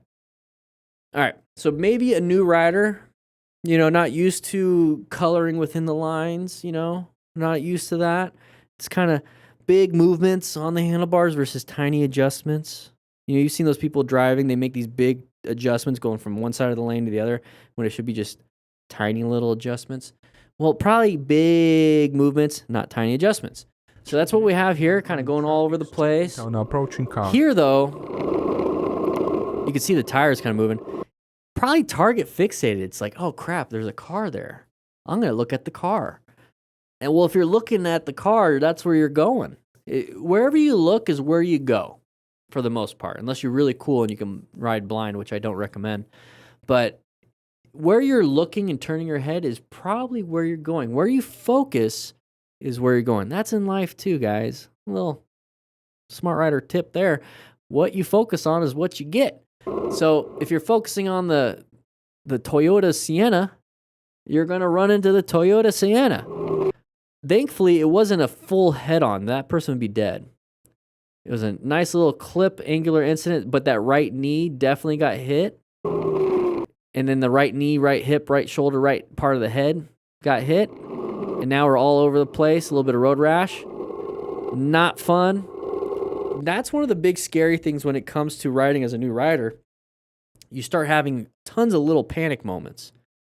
If you start having tons of little panic moments, like, oh, I'm going a little too crazy. Oh, I need to make small adjustments. Oh, there's a van coming. Oh, there's a turn coming. Oh my gosh, oh my gosh, oh my god.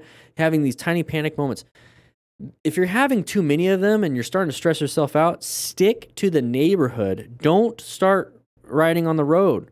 If you're already riding on the road and you're having these panic moments, downgrade to riding on a neighborhood or easier roads for a little bit until you get past a lot of these panic moments, have more experience, so that when you get on here, you have less panic moments. You still have some, but they're a lot less because you solved a lot of them in the neighborhood. So take it easy. Take it easy.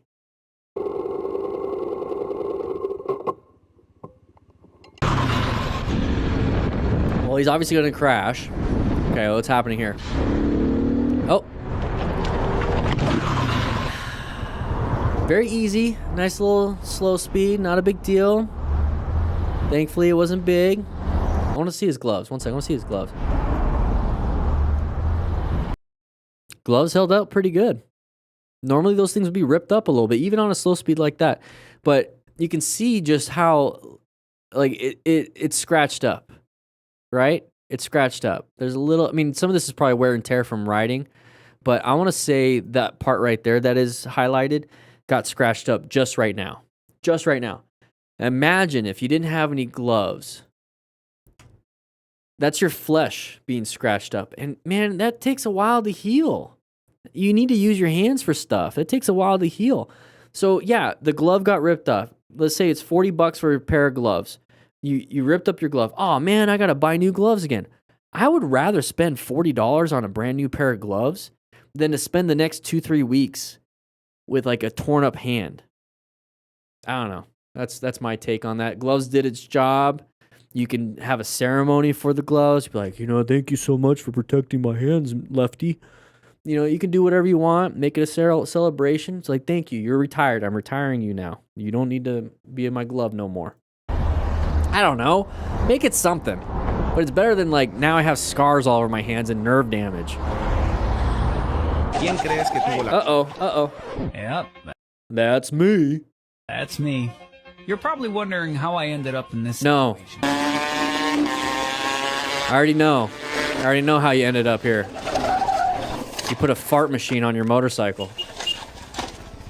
All right, let's take a look. Crossing multiple lanes of traffic, like we went... Okay, so we're supposed to be on the right side, right? You're probably wondering how I ended You did keep up the motorcycle. That's pretty smart.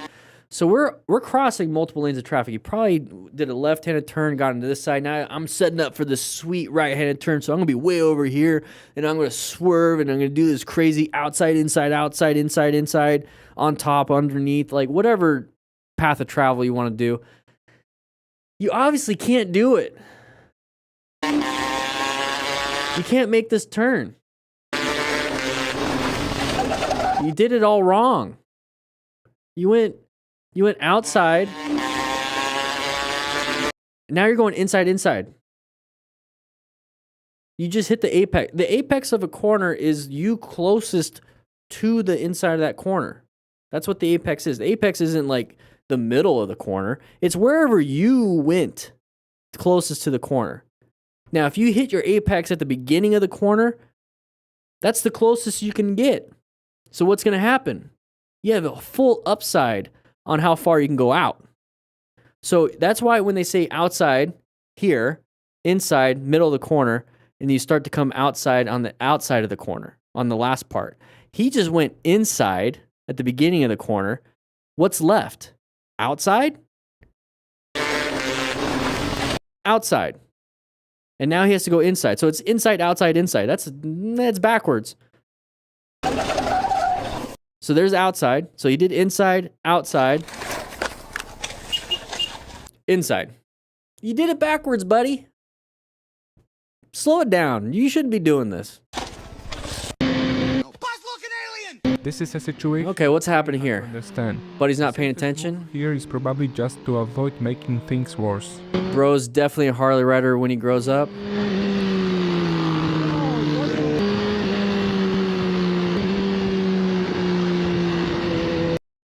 Is he just a massive dude on a regular motorcycle, or is he a regular sized dude on a small motorcycle? He does the ergonomics on this. He looks huge on that motorcycle, right? Am I the only one thinking that? Like, what is he riding? I mean, he chopped the fender off, so that makes a big difference. But he's wearing that stupid backwards hat. That helmet. That's a helmet, guys. It's a helmet. It's a cap. It's an e-bike. It's something. But that is the dumbest thing. Those things do not protect you whatsoever. Don't wear those. It took you 4 seconds to piss me off again. I mean, it's pretty fast for an e-bike. He's going 54. Is that a Honda Cub?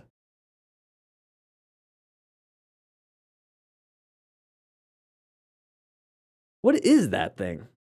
That looks like the Honda, like a little Honda. Is it the Cub? It's basically a Grom. The Honda Monkey, not Cub. Yeah, is that the Monkey? They kind of are cool. I will give them that. They are pretty cool.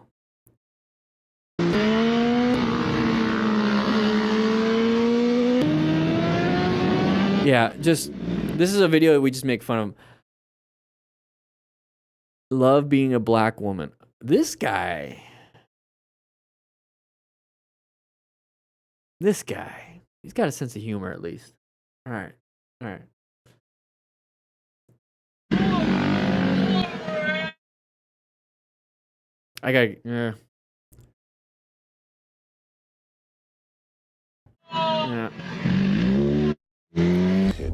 You can outrun. Oh, perfect parking lot, guys. So if he's bothering you, you can, challenge him to a set of motorcycle training drills, the Smart Rider motorcycle training drills. See if he can do the orbit quicker than you. Maybe if you really want to challenge him, go to the expert drills and see if he can do the hot air balloon drill and see if you can beat him or he can beat you, and you might have a better chance on that Honda Monkey. But you guys, if you want to grab one of these, you get a digital version with it. There's a link in the description for 20% off. This is an amazing parking lot to do this in. See if you can beat him. Jesus Christ, that's Jason Bourne. What the heck? This dude's on drugs or something, man. Look at him. It's a great parking lot, though. Jesus Christ, that's Jason Bourne. All right, Abe Builds. Good editing. I liked it. You did good. That was fun. Thank you. All right, what do we got here? Zoom, zoom, zoom. We're passing everybody. We have a side of the vehicle right there. What are we going to do? Just go ahead and run right into him.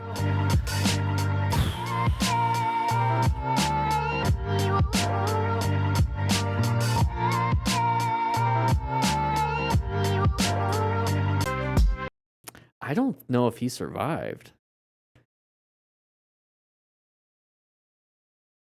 I like how his name, Korea Con 2025-0603, is just the date of this video. So this happened June 3rd, 2025. I think that's interesting. So we're riding around, going pretty fast. We can see it from our point of view that there's a side of the vehicle on the road. That means the vehicle is not going with us or even towards us. They're side to side. So side of the vehicle, okay, not good. He's applying the brakes right now. That's good. But his total stopping distance was probably not enough. Now, why is that? Total stopping distance is relative to your speed. So if you're going 100, your total stopping distance is a lot. I don't even know the calculation for that, but it's just a lot. If you're going 20 miles an hour, let's say 25, you're in a residential neighborhood, your total stopping distance is a lot less than when you're going 100. So the total stopping distance is just an equation. It's your perception time, your reaction time, and your braking distance. So let's bring that back up. So your perception, how long it takes you to get paying attention, how long it takes you to react, and then how long it takes you to brake. It all equals distance because we're moving. Now, if I'm just standing still, I can spend all day trying to perceive what the heck is going on. Maybe there's something wrong with me at that point. And then I can take my time reacting. I could just stand here because I'm not moving anywhere. Now, if I'm traveling at high speed, I need to be fast on the perception, fast on the reaction, and then hope my braking skills will slow me down. We kind of put ourselves in this situation going a little too fast because as soon as we perceive that vehicle's in the roadway, we started to react, but we're just not going to have enough time to stop. So slow it down. And it looks like he applied even more and more and more and more and more and more and more, mainly at the end. And that's why he's endoing right now.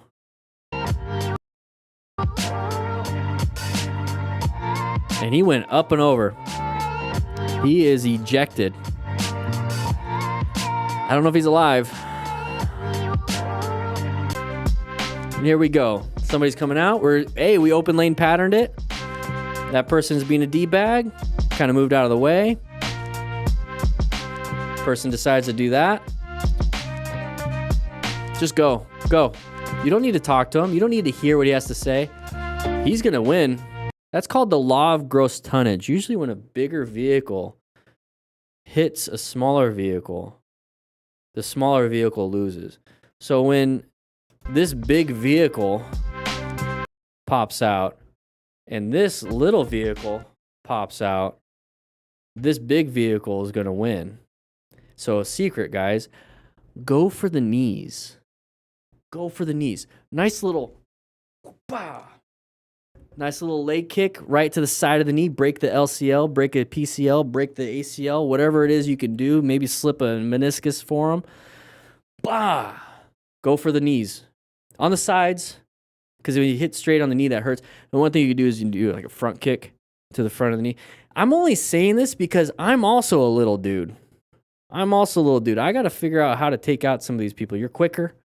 You got to catch me. And you hit them.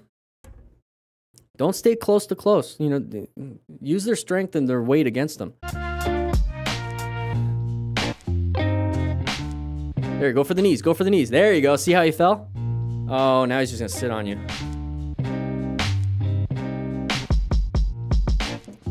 What is she going to do? There you go. She's like knocking on the door. What are these people gonna do? Well, they did enough. Oh, there you go. Yeah, all of this is just gonna get my video demonetized. So grab yourself a Smart Rider drill booklet, 20% off.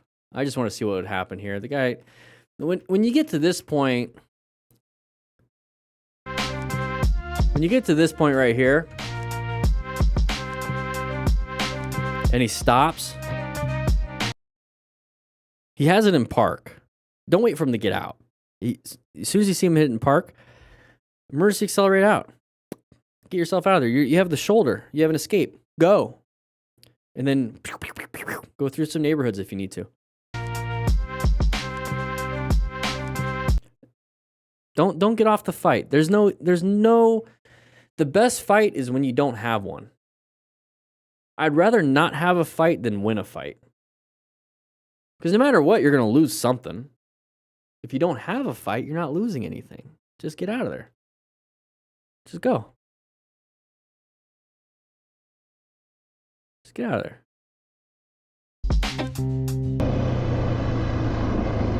Yeah, the guy could have had a gun. You never know. Yeah, buddy. Yeah, boy. This is one. Oh, damn, that sucks. That's one. He was probably going home, too. That's one thing I love about dual sports is that you can do stuff like this. Like, you're like, oh, I'm going to go off-road a little bit. He's going home. Probably done this a few times. I'd be pissed if I was the dad because it's like, dude, I just mowed the lawn. It looks great. Now look what you're doing. And he lost traction on that front tire. That's really all that happened. That's what I love about dual sports. Like, yeah, dude, it's like, if I was your dad, I'd be like, what the heck did you just do? I just mowed this lawn. I spent all this money on seed, and look what you're doing to my lawn. I'd take his bike away, and then I'd do it. Here we go. Going a little fast and a little twisties, but we're slowing down before the turn. Very good. Oh, what happened there, everybody? Let's see if he got injured. There you go. Engine shut off switch. Very good. Is he walking? Oh, he's a little... Oh, no. Write in the comments, what do you guys think he has right now? What is wrong with him? Let's go back just a little bit. I want you guys to see the whole thing, at least him walking. What's going on here? What's going on there? What happened there? What happened there? You okay, bro? No. Zero balance. You good? Did he? No. No. Don't get back on the bike, dude. And this guy's like, what the heck, man? Knocked my bike over. All right, let's take a look. Brain was sloshing. Too much alcohol. That's a great point, Razor. Too much alcohol. I know it's probably not the case, but when you see somebody with a TBI, Shmee, exactly, a TBI, a concussion, they look like they're drunk. You saw how he's stumbly? That's somebody with like too many beers, too quick, no food the rest of the day. But that right there, that's what it looks like. If you see you even pointed out rugby player. So if you see somebody doing something where it's not at the bar and they're stumbling and they're just like doing rugby or football or jumping on a trampoline, your kid jumped off the trampoline and hit his head on the ground, motorcycle riding, they weren't looking like that beforehand until after the crash, after the fall, after the impact, and now they look drunk. TBI. If they're looking like they're drunk before this stuff and they're not at the bar still, hey, maybe they're a diabetic, having a diabetic episode. Maybe they're having too low blood sugar. You know, there's so many different reasons. Now, if they're at the bar and they're acting like that, there's probably too much to drink. So here, nice hard swerve left, dump the bike. There's the impact for the concussion. Right there. So he lost traction, head, boom, first. Concussion, right there. So yeah, hits the guy's bike. He's not fully out. A concussion doesn't mean you're completely unconscious. There's different levels to it. If he's unconscious, that's a really bad TBI. But a regular concussion, you can still have disorientation. Okay, right there. Head injury symptoms, disorientation, nausea, vomiting, vision impairment, loss of balance. Okay, that's on the rescue card. So if you get yourself a rescue booklet, you get a nice little rescue card. Okay, so that's the front side of the card. So we're going to remain calm ourselves. We're going to do the engine shut off. We don't want to get hit ourselves. Now, we now are looking. This is part of our assessment. The moment we start seeing an assessment, okay? You do it while walking up to the scene. You don't have to get a blood pressure. You don't have to do all that fancy stuff right away. You get a ton of information just by seeing this right now. So you see that your buddy is trying to stand up. That means his airway is hopefully doing well. You want to double check it. It means he's breathing. It means his heart is still working. It means his legs are still working. So he's got enough blood pressure for his legs, enough blood pressure for his hands. But you don't know if he's confused yet. You don't know any of these things. You just know that certain things are working. And now you know certain things aren't. So normally your buddy can walk. Normally your buddy isn't stumbling around. So the fact that after a crash and now he's stumbling around, either his blood pressure is tanked completely and it's just starting to reboot a little bit, so he's getting lightheaded, right?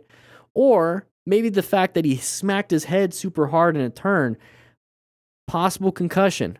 So as soon as you see this, you're like, oh, shoot, Jeffrey's got a concussion. Okay, well, now you know that. Don't get him back on the bike. Sit him down and just wait a little bit. I would call 911 right away because concussions can lead to a brain bleed. Okay, so we have an issue. There could be like a little tear in one of his like tiny little arteries in his brain, or maybe a skull fracture, or maybe something is going on. So then by the time he makes it home, it is fully blown and now he's having a stroke. At this point, call 911, get them there, sit them down. So right here, I kind of want to point out, because I've seen this in real life. Not necessarily on a motorcycle crash, but definitely on a lot of people that have been in car accidents, is they start doing this. Okay, so let's say he's 0 out of 10 or 1 out of 10, 10 being the most aware, completely aware. 1 is like, I'm about to fall asleep. I put him at about a 5 right here. He's kind of aware, not really. He knows he needs to get moving. Okay, cool. He could probably say his name, maybe call out something, whatever. Okay, cool. He stood up, his blood pressure dropped, caused him to kind of fall underneath. And now he's at a 1. So he went from a 10 before the crash, hits the ground, going booting everything up. He starts to stand up. He's about a 5. I got to get to my bike. That's all he can think about. I got to get to my bike. One track mind. Stands up, blood pressure tanks, starts fumbling, passes out. Now he's at a 1. Now that he's laying flat right here, his blood pressure is stabilizing because the heart isn't having to pump blood against gravity. It's pumping it next to gravity. So it's pumping it to his brain pretty easily now. So his blood pressure is going to start to stabilize. But the moment he stands back up, it's going to tank again. So he's going to keep doing this. So when I tell you guys, stop any external bleeding, lay the rider down, monitor any changes, and keep them warm, because you don't want them to keep standing up, pass out, hit their head. Stand up, pass out, hit their head. You don't want that. Just lay them down or sit them down and just pause. Wait for the body to do its thing. But while it's doing its thing, call 911. You okay? He's right here. He doesn't have any balance. Look, no balance right here. He's stumbling. You good? Did he hit you? And he just, as a motorcycle rider, after a crash or after something, and you have a concussion, think of yourself as like the most simplest brain moving right now. It's not, nothing's thinking. It's just, what's the brain? It's like, I know I was riding. I need to get to the bike. I need to pick up the bike. I need to ride the bike. I need to ride the bike. That's all that's kind of going through the brain. So he's not even thinking. He's just going on instinct of, I need to get back on the bike. I was riding. I'm on the bike. I'm on the bike. I was riding. So that's what he's doing. So what you need to do as the buddy is to keep the bike down. It's not in the roadway. So just keep the bike down. Grab him by the arms if you can. Hopefully they're not injured. And be like, come over here. Move them. Come over here. Hey, no, we're fine. He's going to be confused. He might be a little combative.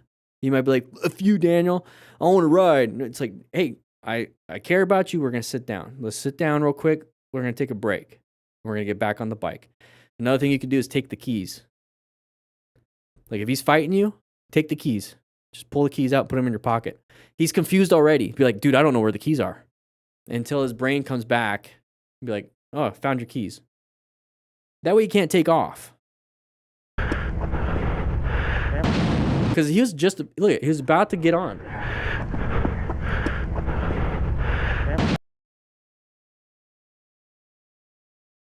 He's about to get on. Don't let him back on.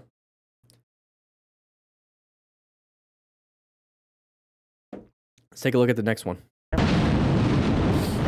right, here we go. Two wheels reso. He treated the road like a racetrack and nearly crashed. Luckily, he managed to keep the bike on the roads. Okay. Let's see. Okay, we're lane split. There's no real reason to lane split here. You had all that open spot over there the other guy's in. Oh, nice little swerve all the way to the far left. Okay. But we're not prepped for that turn going to the right. Oh, good job slowing it down. Please don't hit the wall. Please don't hit the wall. He slowed it down. If he maintained that speed, he would have probably hit the wall. How about you guys slow it down a little bit? How about you slow it down? I know you're blocking the speedometer there. You're going pretty fast. Hey, we're just chilling. Nice base cushion. Okay. I like to be off to the sides. So you notice how you can't see around the vehicle. Oh, somebody's coming in our lane. Not a big deal. Let them in. Just let them in. Roll off the. You're already slowing down for the red light. You're already slowing down for the red light. Just roll off the throttle, apply the brakes, let them in. Not a big deal. Not a big deal. She flipped you off. Hey, her life sucks. If her life means that she flipped... This is like YouTube comments. That lady in the car is YouTube comments before YouTube. You ever read YouTube comments? They're just negative. Well, before YouTube and before internet, this is how people got their negative comments out, is by flipping people off in traffic.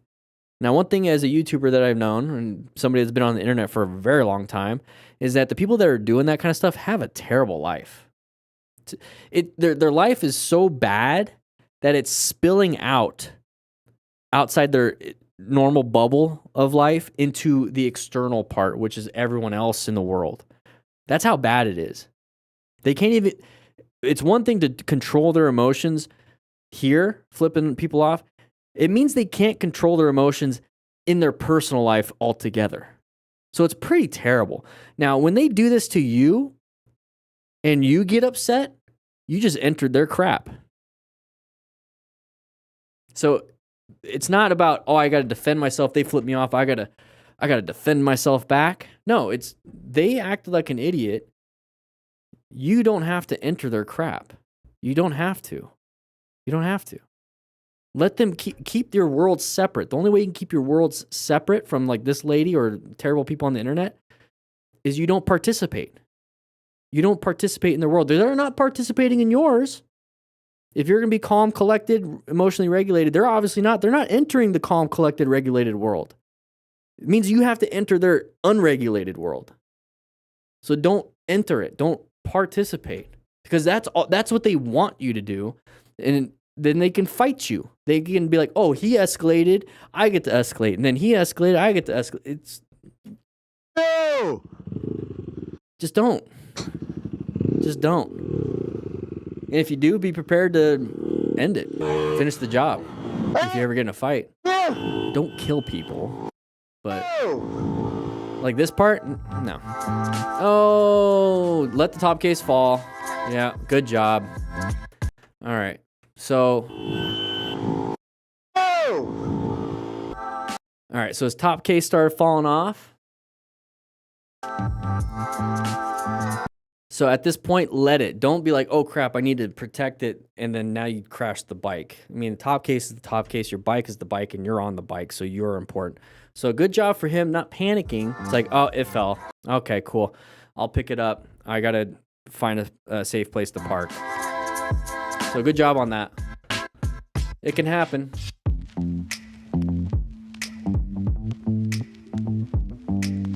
Oh no, he dropped the bike that way.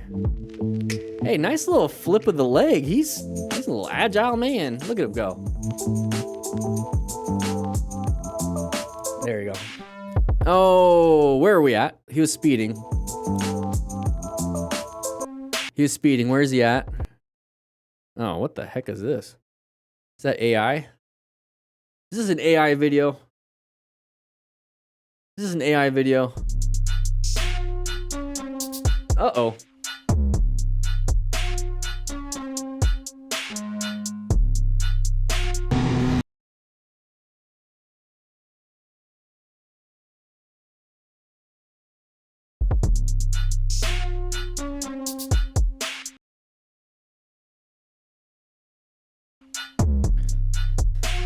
All right. Ooh, look at all the tram tracks. You gotta be careful on this, guys. Yeah.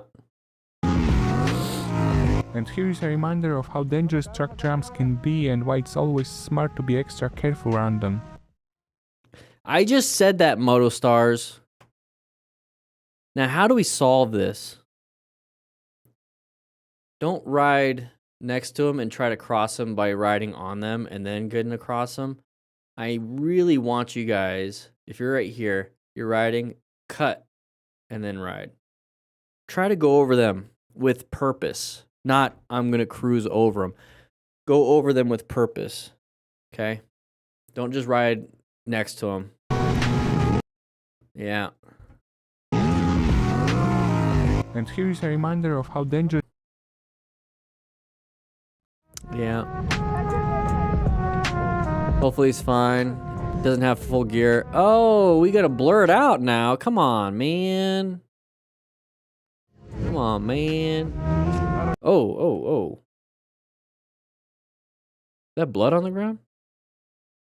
Baltazar MT09, we're gonna try to see. MotoStars typically puts... No, he didn't put the video. He's got a little bit of blood. Is he missing a finger? All right, here we go. Harak Moto. We got a vehicle gonna come out in front of us. Yeah, typical. Good job moving over to a new position for safety. So he located the hazardous situation. He's gonna assess if it's a relevant threat and navigate the active one by putting himself in a new position for safety off to the side. So we're coming up to here and we see a vehicle come over. So we're gonna ride that line as far as we can. We can't go any further because of the guardrail, and was able to navigate that. Now, if we were in a car, we would have had a head-on collision. So thankfully, we were on a motorcycle. Now, most people would stay right here and be rev bombing or honking the horn and be like, dude, what the heck? No, move yourself over. I want to go home. Good job. Good job. Oh, yeah. We're going 105 kilometers per hour. Yeah, boy. Not too fast. But we have a sharp right turn. Why are we putting in kilometers per hour if we are in America? It's a sharp right turn, 20 miles per hour recommended. What's 100 kilometers an hour, everybody? I have this fancy little diagram thing. That's 62 miles per hour. So we got to slow it down a little bit. But we didn't. Oh, we made it though. Good job. Look at that. But what about this one? Nope. Nice little cutoff there. So we made this one, but you see how we have another sign? We have the sharp left, sharp right coming up. We're going 90 entering this one. So what did we do on this one? Okay, we're 90. Dropped it down to 66. Okay, we dropped it down to 66. That's probably why we made it, right? That's probably why we made it. So when we're coming up to this next turn, we probably feel confident because we made this turn like, I could have increased the speed there. We got this next turn coming up, the sharp left turn, and we increased our speed to 90. You made this turn at 66. Why try to make the turn at 90 now? 100 almost. It's another sharp turn. All right, here we go. I spotted the imposter. That's cute. I didn't know Harley riders have a biker gang mom that watches them from a safe distance. What is up with this, Moto Stars? Or is this Nabby I Cook or Nab I Cook, whatever your name is? If you want to cook, though, go ahead and make us some new pizzas, and then you can sit down and watch what we're going to talk about when it comes to you. Let's take a look here. All right. I'm assuming he's passing a biker gang. Oh.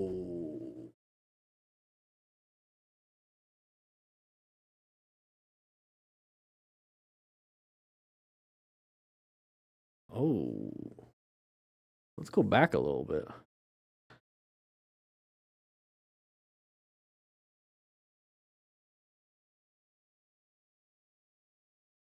That you're not supposed to do that. Yeah. So this is a biker gang, and you're not. It's a stupid rule. It's nobody accepts it other than biker gangs. Is that you're not supposed to pass a biker gang when they're on the road, or you have to ask permission from the tail gunner. Hey, could I pass? I don't make up the rules. They made them up, but they're also enforcing the rules. That's one of the things. You can have rules all over the place, but if nobody enforces them, they don't really matter. But they made up these rules, and they tend to enforce them like this. And so for me, all right, I'll follow. You know, I don't want to get shot. It's kind of ridiculous. Yeah.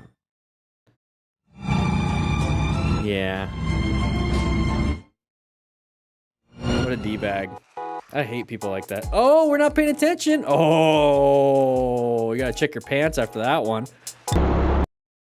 They have an Insta360 X5 right now? I think I got the X3. Man, I thought this was new when I bought it. Yeah, I got the X3. What the I'm falling behind. Yeah, it works great. All right, so he's playing with himself.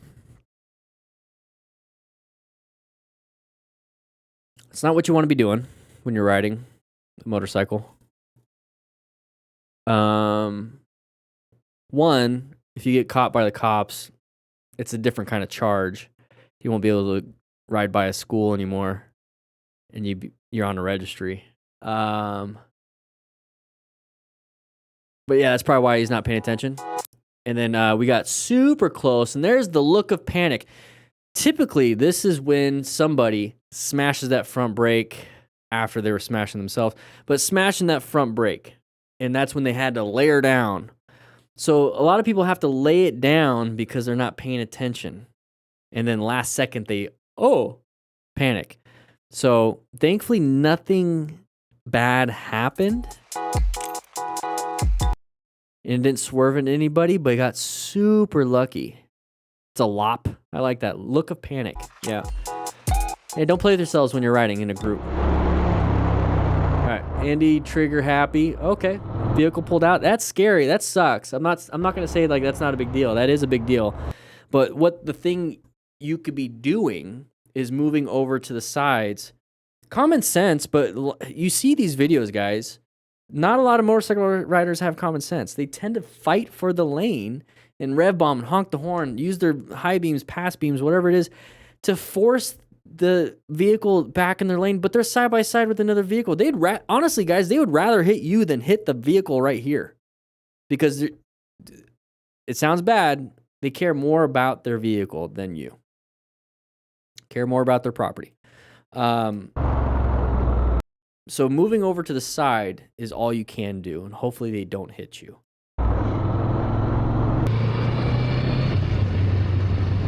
Okay.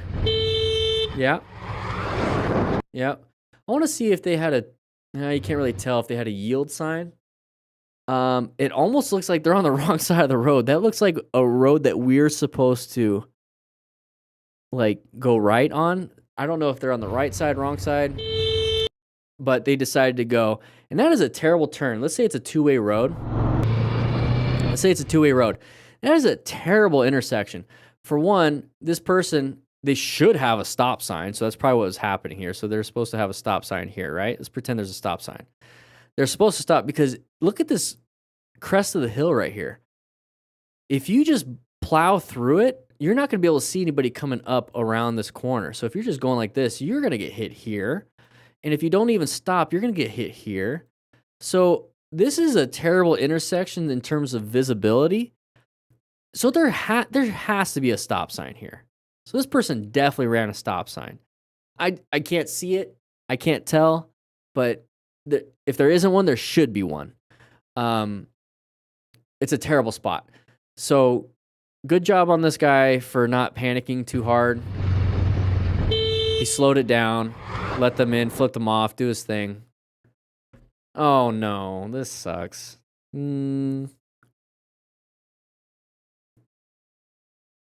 Yeah.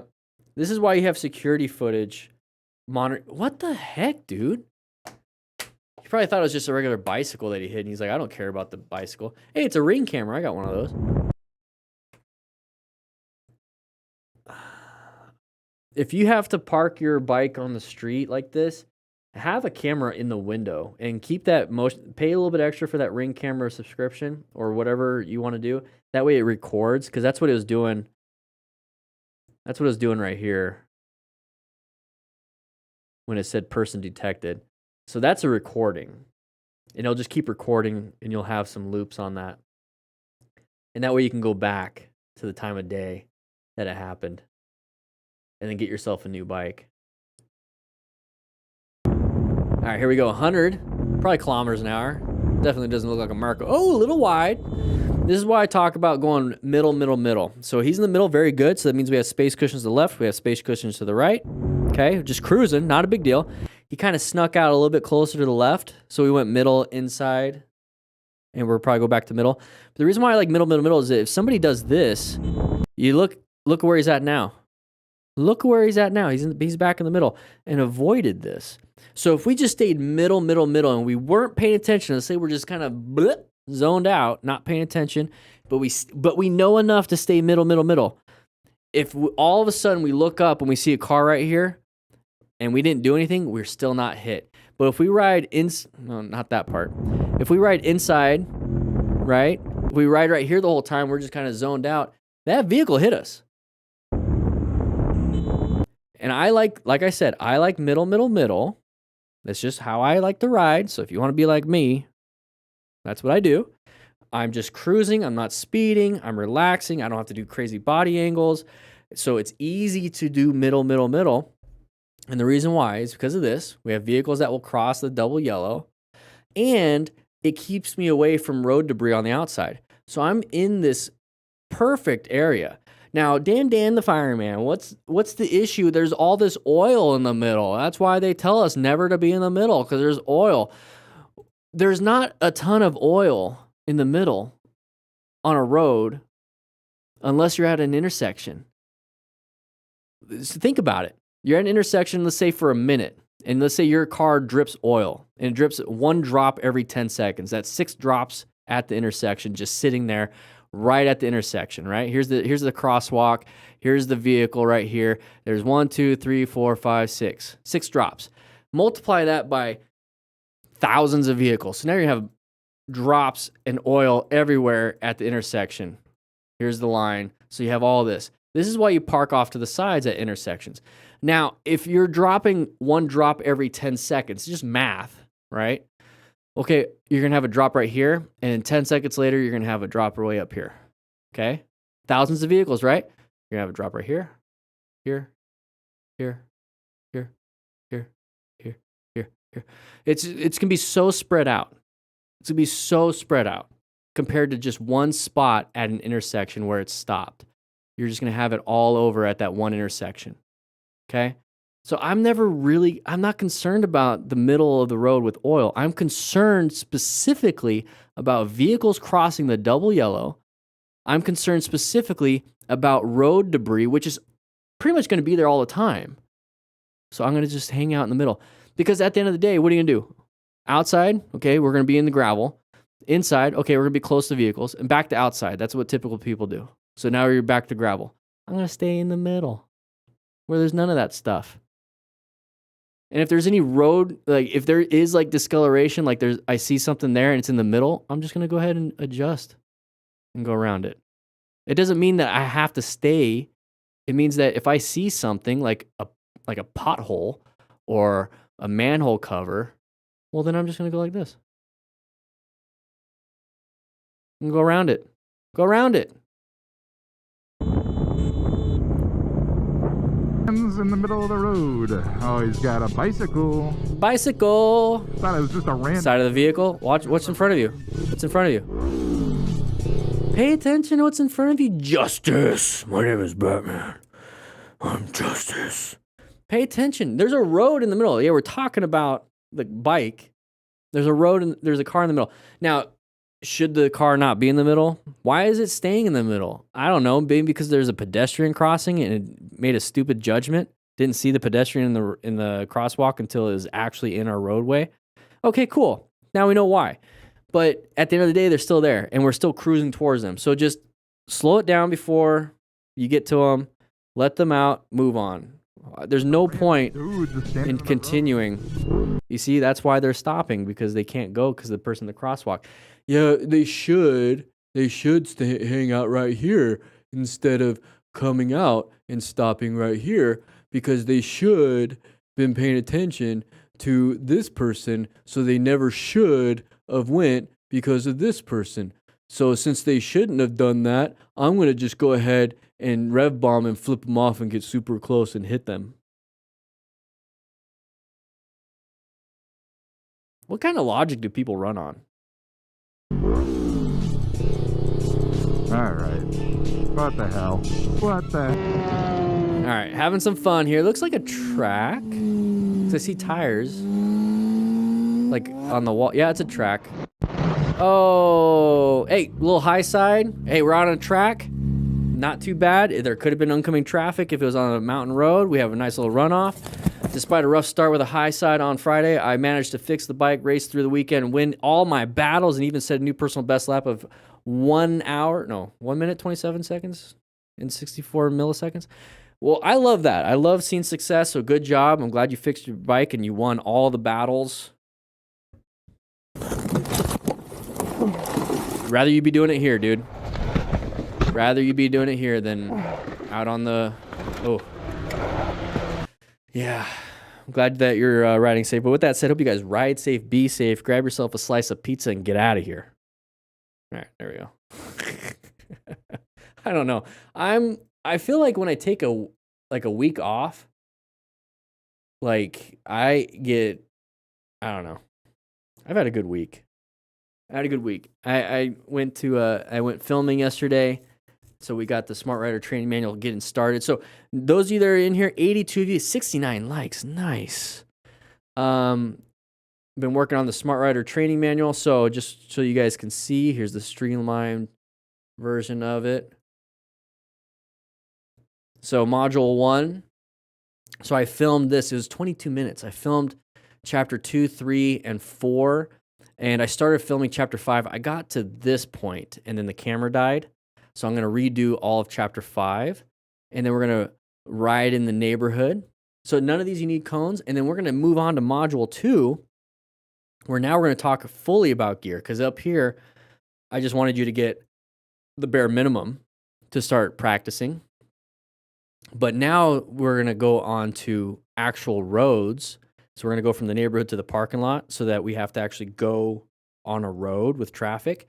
So now I want you to wear full gear, okay, as best you can. You know, get what you can. We're going to do the safety pre-ride checklist, and then we're going to talk about the plan method, all the different patterns that we talk about in the live stream here. And then we're going to do some smart rider practice drills, just a few, just to get you going. And then how to pass the motorcycle DMV test, chapter 11. So we're going to go over all the stuff that you're going to need to. This is the Arizona one, but it's pretty standard across the United States for the most part. So we're going to learn that. We're going to practice that. And then module 3, what to do after a crash and how to ride in different conditions. So my goal with this, follow me here, guys. Follow me. We're going to go ahead and talk about a motorcycle permit. Go and get yourself a motorcycle permit. Let's say you bought a motorcycle. Cool. You want to start practicing? Cool. So we're going to go ahead and pull your bike out into the front, that street that you live on. Make sure you have this type of gear, okay? At least a long shirt and pants, above ankle shoes, and helmet and gloves, okay? At least you have that. Cool. You have a motorcycle and you have that. Let's get started.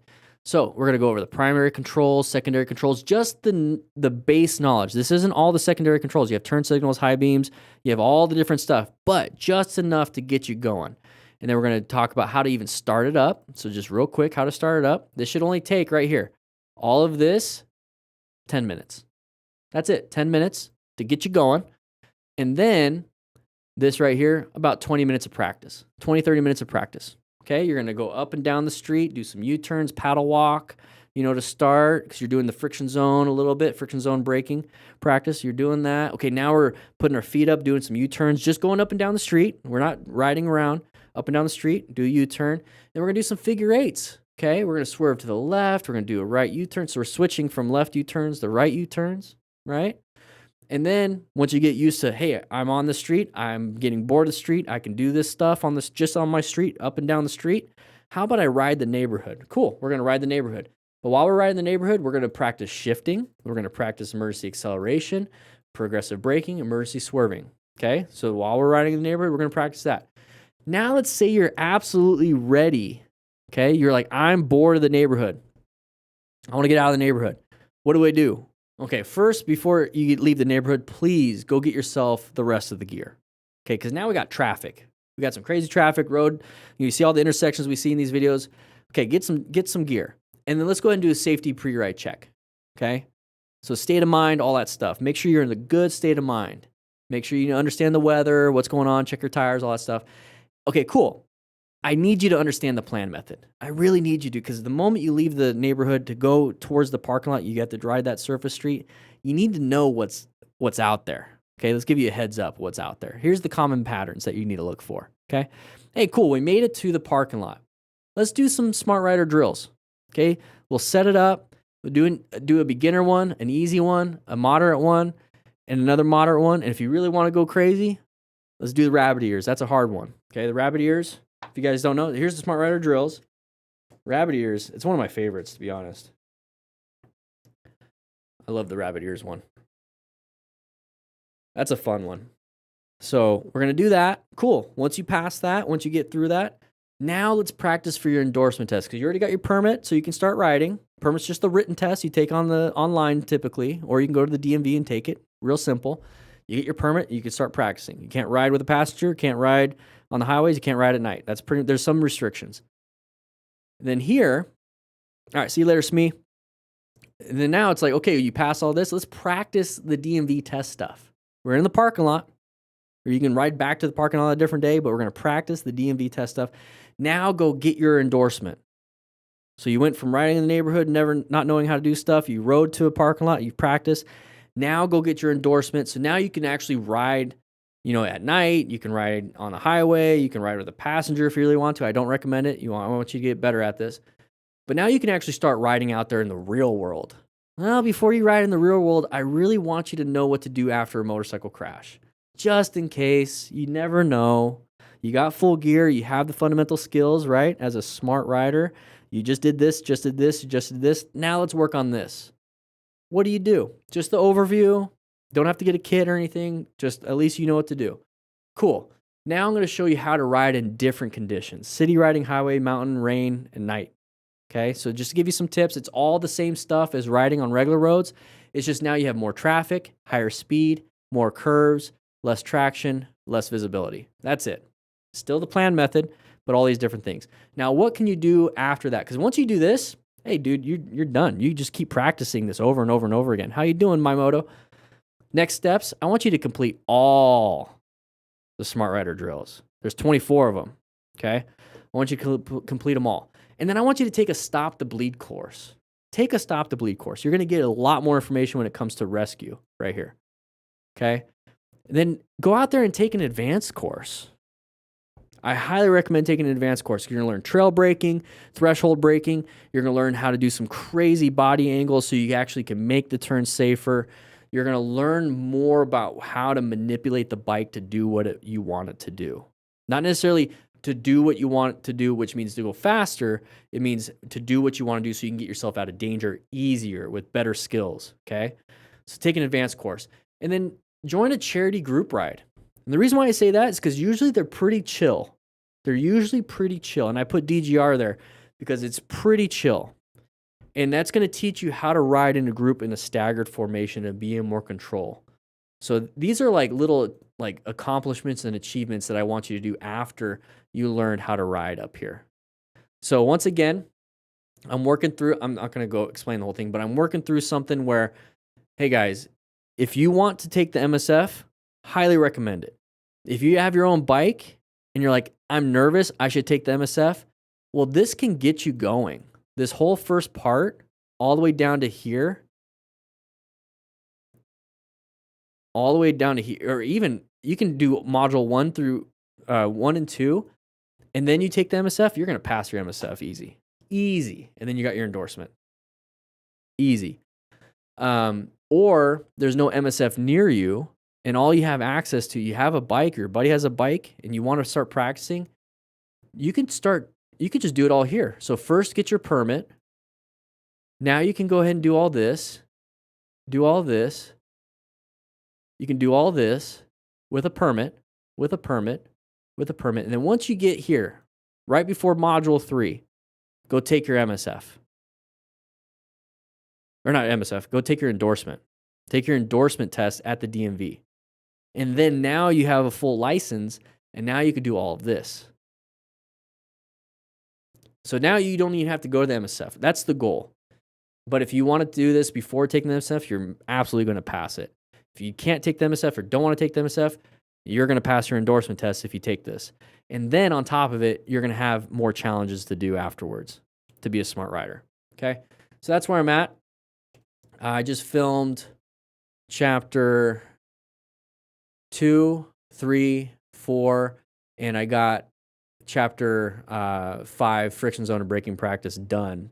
And so now I'm working on, this Friday, I'm going to film this whole part. I'm going to finish module 1. I'm going to film this on Friday. And then maybe this weekend I'll film that one because that one's pretty easy. Actually, this weekend I might film these. And then next week I'm going to film these and possibly these. Yeah, next week I gotta work on Michigan State University seminar that I got. That's the Smart Rider Training Manual. That is going to be the foundational resource for the Smart Rider crew. And since the videos are going to be done before the book is done, because I'm going to make it a book, since the videos are going to be done first, that's going to be going on to the Smart Rider Crew membership page. So if you're a Smart Rider Crew member, you're going to have access to that. And I'm going to be filling that out so you have a full training course. And then while that's up, I'm going to be working on making it a book. So I'll let everybody know when it's done so you can join up. It's $120 a year, and the goal is to keep adding more courses. All right.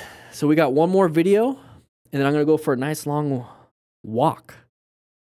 gonna see if I can ruck. I'm gonna see if I can find some sand. We'll see how it goes. 3, 2, 1. Dun, dun, dun, dun, dun. Dun, dun, dun. All right, everybody, we have a MotoStars video. What we're going to be going over are some crashes and close calls. We're going to be utilizing the plan method. I'm going to discuss this when we see a crash and close call. The whole point is if you're a brand new motorcycle rider, this is good information to know. It's scary. It might turn you off of riding, but the whole point is the people that are posting these videos are the ones being reckless. So if you're not reckless, more than likely you're not going to have a lot of these issues. So let's go over this. Let's figure it out. Let's not make the same mistakes. Let's learn from it. Let's thank them for actually posting this, even though it's an anonymous rider. How important it is to stay focused on the road. It's important to stay focused. The moment of distraction was enough. Went his right and really rough way. Uh-oh. Where'd the clothes come from? Okay. Yep. Okay, so what do we do differently here? What do we do differently here, everybody? How you doing, Hog Rider? All right, so he's messing with some debris. Now, maybe it was I couldn't tell, but either his clothes fell out of the bag or some clothes got launched up and got tangled up. What can we do here? Okay, we could be riding like he was doing and then mess with it and not pay attention to what the road is where the road's going, or we could start rolling off the throttle, apply a little brake pressure, get off to the side of the road, take care of the problem, get back on the road. Really rough way. Right? It's one thing to keep looking up and doing this, looking up, doing this. You're doing multiple things at once. You're controlling the motorcycle, paying attention for traffic, taking care of this. Now think about how I can get it untangled. I got to look back up. Okay, now I get it back.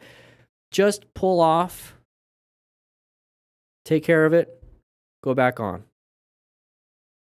Okay? Because you don't want to get into a position where this happens.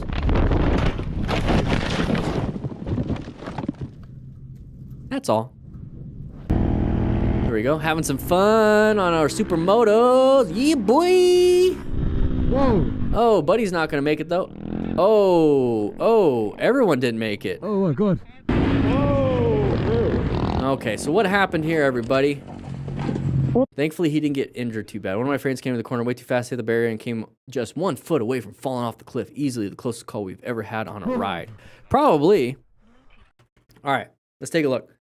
So we're riding with our buddies. We're catching up to them. Maybe we should be talking on Ricardo Pack Talk Pros or the edges that we have here. So talk to each other. There's a link in the description for a 10% discount.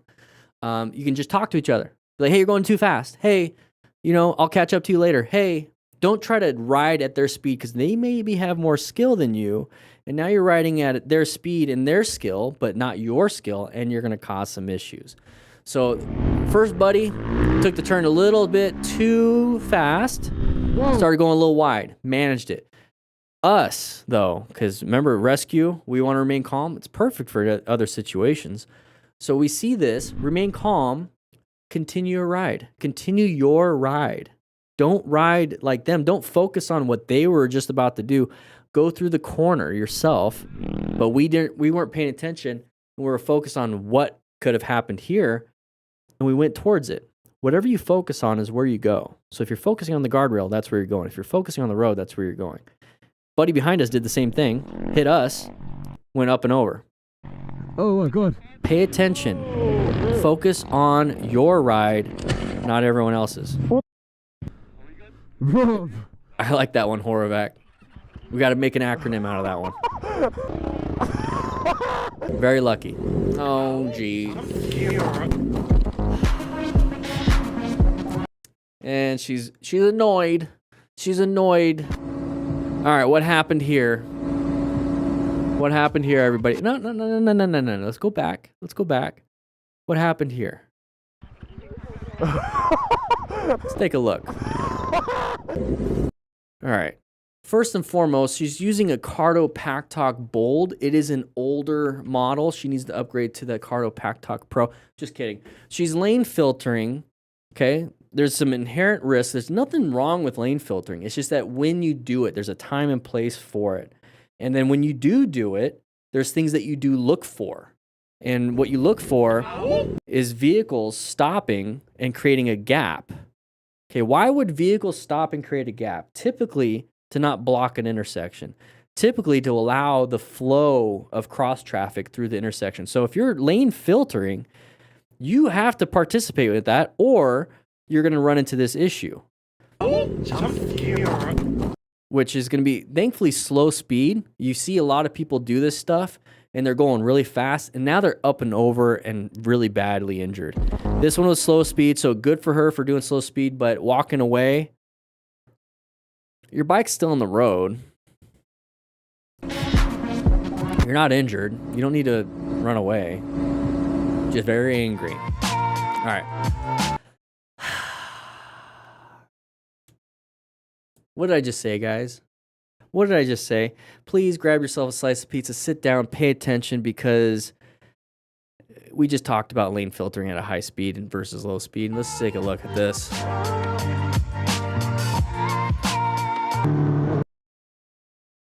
I think you guys understand that one. We're not going to go over that one, but we're going to go over this one. Long line of cars, more than likely we're going to want to pass. Be very careful when you have a passenger. You're going to have to be a little bit slower on the acceleration so you don't knock them off. You don't like create a big issue where they're like, oh crap. So you have to be a little bit slower on the acceleration, which means that it's going to take you longer to make passes too. So let's see what happens here. The rider up front completely ignored the no overtaking sign and ended up with a valuable lesson. Yeah, it's a curve. Get back into the lane, just like this motorcycle rider is doing. Ooh, so what did I just say about accelerating a little bit slower so you don't create that jostle? Also applying the brakes so they're not slamming into the back of you, like the person's like pushing down on you. And then on top of it, you have more weight on the bike. So it's going to take longer for your total stopping distance to actually happen. So you can perceive it and react just normal, but then the braking distance is going to be actually longer. So that's going to be a lot scarier. You're not going to be able to slow down in time for a lot of things. So when we see something like this and he's applying the brakes, he did really well. Did really well there. But got to be very careful. It's not just you on the bike now. You have a responsibility. You have a responsibility for that passenger. You really do. Anytime you're in control of the vehicle, the other people in the vehicle or on the vehicle on a motorcycle are trusting you with their lives. So you have to be at the top of your game if you have people in your vehicle. So teenagers, if you're watching this, teenagers, if you're out there driving like an idiot because you just got your license and you have all your friends in there because they don't have licenses yet and you're the oldest one or whatever and you're driving like an idiot, you're responsible for their safety. It's not just about having fun joyrides. I get it. I did it. But be very careful.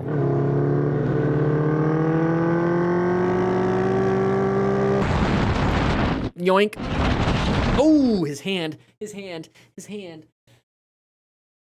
Oh, please don't run over his hand. You can break all his phalanges, his carpals, his metacarpals. Funny, fancy words here. Good job swerving, though. Good job swerving the best you can. So there's an impact. What happened? Okay, we're riding in a big old group ride. Let's see if we can get to the first frame of it. Okay, so it looks like the motorcycle rider, for some reason, this guy, was here and decided to come out here and was like, oh crap, and try to get back. I don't get why he was doing that. You can kind of tell.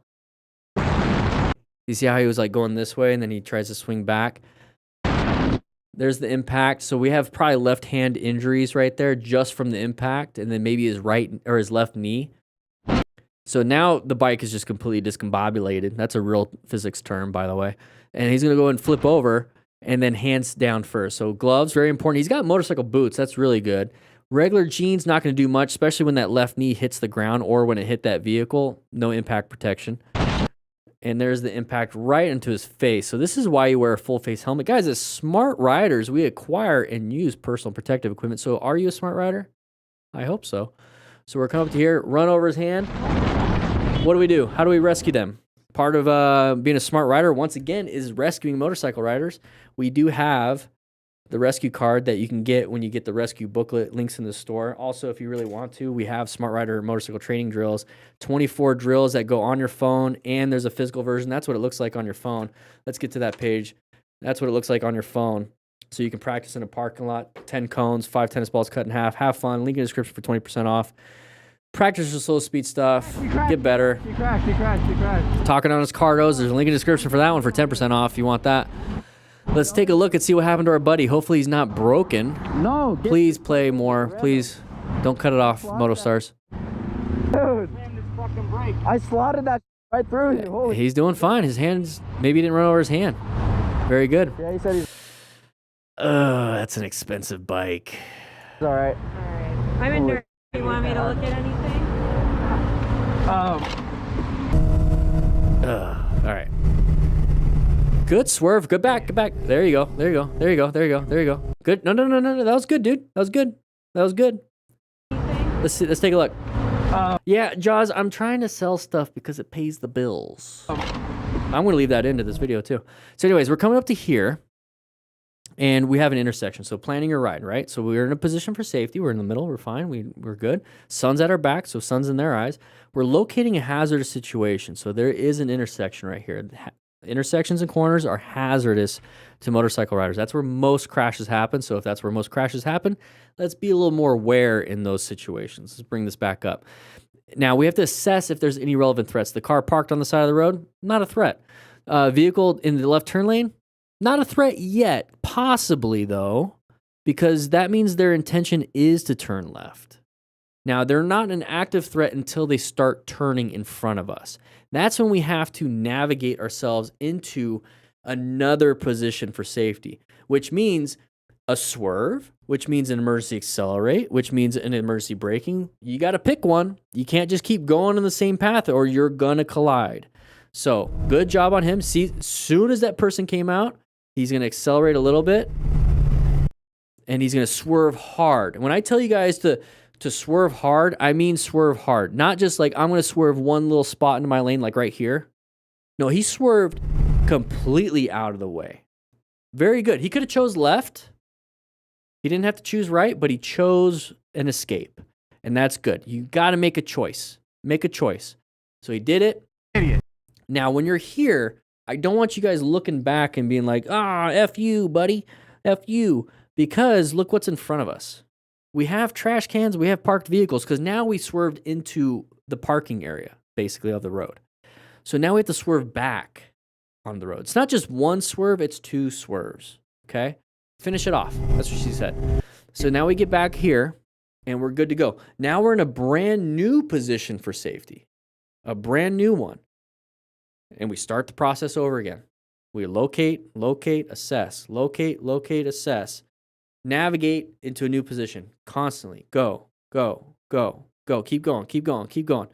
That's the whole point of the ride. And that's why I developed the plan method, is because it's very simple. Just put yourself in a position where you're not going to get hit. Locate any hazardous stuff. Anybody going to come out and try to hit you? If they are, get yourself in a new position for safety. That's it. You're constantly doing this. Easy to remember. Here we go. Sky 88. We're having some fun. Beautiful area. I would love to visit. Maybe not ride with this. I mean, oh, what the heck happened there? Did he get hit? No. He just lost rear tire traction, so he turned into a high side. That sucks. See you later, can't stand still.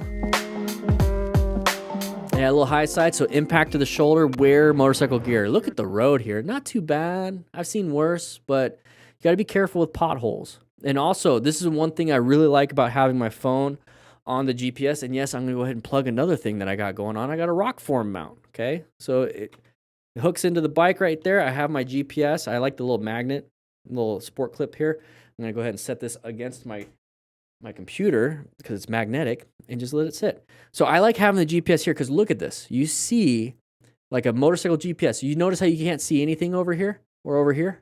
What's over here? All you can see is the road. That's it. But what's happening?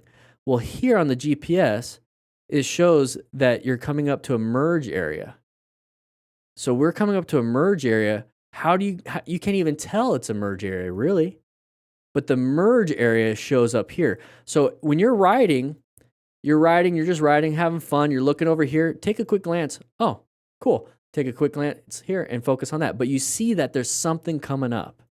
So when I say locate hazardous situations, your GPS can help you locate a hazardous situation. That's pretty cool. That's what I like. That's what I use my GPS and my phone mount for. The rider admitted he was going way too fast for a road he didn't even know. See, little merge area. Didn't end in a fall. Oh. He did good. He did good.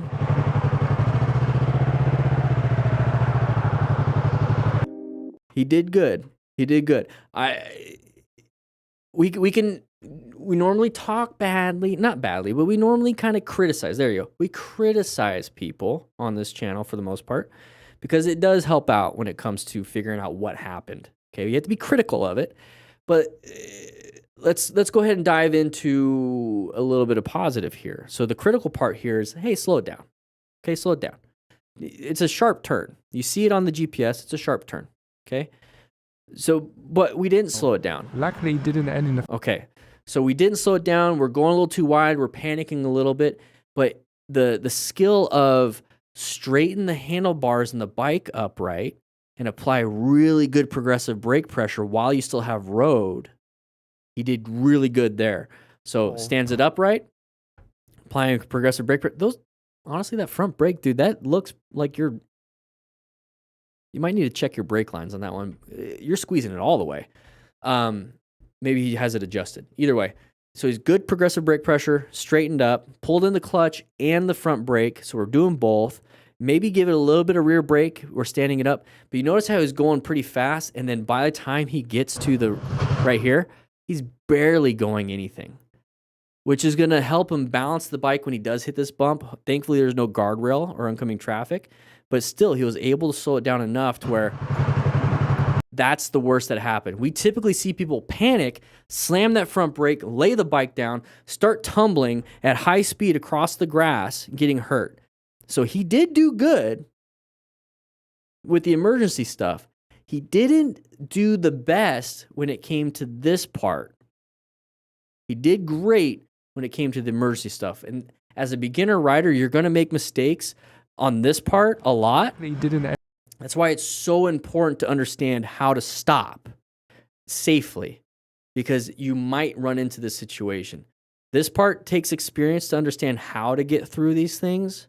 This part right here takes experience in a parking lot, in a neighborhood, because you got to practice your emergency braking, emergency swerving, emergency everything. Exactly. The basic skills right here, Hog Rider, the basic skills of this they should come first before the experience of the road. Learn the basics first, apply it to the road in case something bad happens, and then this becomes basic experience, basic skills once you have experience here. So good job. I'll give it to him on that one. Lesson learned. Lesson learned. There you go. There you go. Paddle walk it out. Not a big deal. Oh, geez, we're doing some wheelies, creating some sparks. Yeah, boy. High skill. There's just a car there. Looks really cool. I love it. Having a ton of fun downtown. All our buddies are watching. You know, all the chicks think we're badass, you know. They're watching that, and then all of a sudden we do this. And then everyone just starts walking away. See you later, Jaws. Just walks away. Yeah, it takes skill to do it. This is why I tell you to do it in a parking lot. Justin Wilson, Dan, I almost got hit twice today on my CBR. I was using the plan method and drove away safely. Thanks. You're welcome, Justin. Guys, pay attention. Justin, grab yourself a slice of pizza. Thank you for joining the live stream. Guys, if you want to be a part of the live stream, if you're watching this after the fact, it's typically around 11 a.m. Mountain Standard Time on Tuesdays. Might move them to Wednesdays, but it's at least once a week. Hit that subscribe button, notification bell button, because you'll get notified when I go live. Okay? Oh, still, stop. Don't come back, don't come back. Ah, jeez. Oh, that bike is stuck. That bike is stuck. Oh, I'd be pissed. I'd be pissed too, but, you know, I got gap insurance, fully paid off bike, you know. I guess I don't have gap insurance on the bike. I have a gap insurance on the car, but fully paid off bike. I'll get a new bike. I'll get a Rebel 1100 instead of the 500. But this is why I don't park right behind the vehicle. Now he's off to the side, but once you start seeing this, you know, the rear lights, you know, like basically this, the rear headlights, it means they're in reverse. and they're starting to back up, you can't Flintstone it backwards quick enough. You can't, honking the horn might not work. I just know the thing that has a better chance of working is a quick emergency acceleration out of there. And that's why I'm telling you guys, yeah, Jaws, I'm going to go ahead and promote it. Smart Rider training drills. You get to learn how to be quick on the acceleration to do some slow speed stuff. Aim for the escape. Aim for the escape. Hey! Yeah, it's crunched because the bike's staying upright. It's just wedged under there. All right, here we go. Riding with a passenger. In this case, the driver drifted into the wrong. I love cruisers for the sissy bars that they have. They're so comfy for passengers. Catching the group of riders off guard. All right, so cutting them off. Watch out with the passenger. Okay. There you go. Hey, I want to point that out right there. Okay, all this stuff, yeah, intersections, once again, locating hazardous situation. We're going to go with this part real quick. This is a hazardous situation because it's an intersection. Now, we're going to go ahead. We're not the Harley rider. We're the guy with the camera right now, okay? We're witnessing this. Now, you in the car are making a decision. It's like, what do I do? The car wanted to keep in the roundabout. We want to go with our group, so we're going to possibly do this at some point if we just keep I want to use some words that I use at the fire service, but I can't. Finger effing. We're just basically finger effing each other. We're just like, come on, let's just figure it out. So when he gets to this point, it's like, hey, we're just trying to figure it out. He decides to do an emergency acceleration. It's very important to understand emergency acceleration. So emergency acceleration, emergency braking, emergency swerving are your 3 emergency skills that you can do. So he could have just stayed on the roundabout, did it one more time. It's not a big deal. Talk on your cardos. Just be like, hey, I got blocked off. I'll meet you guys.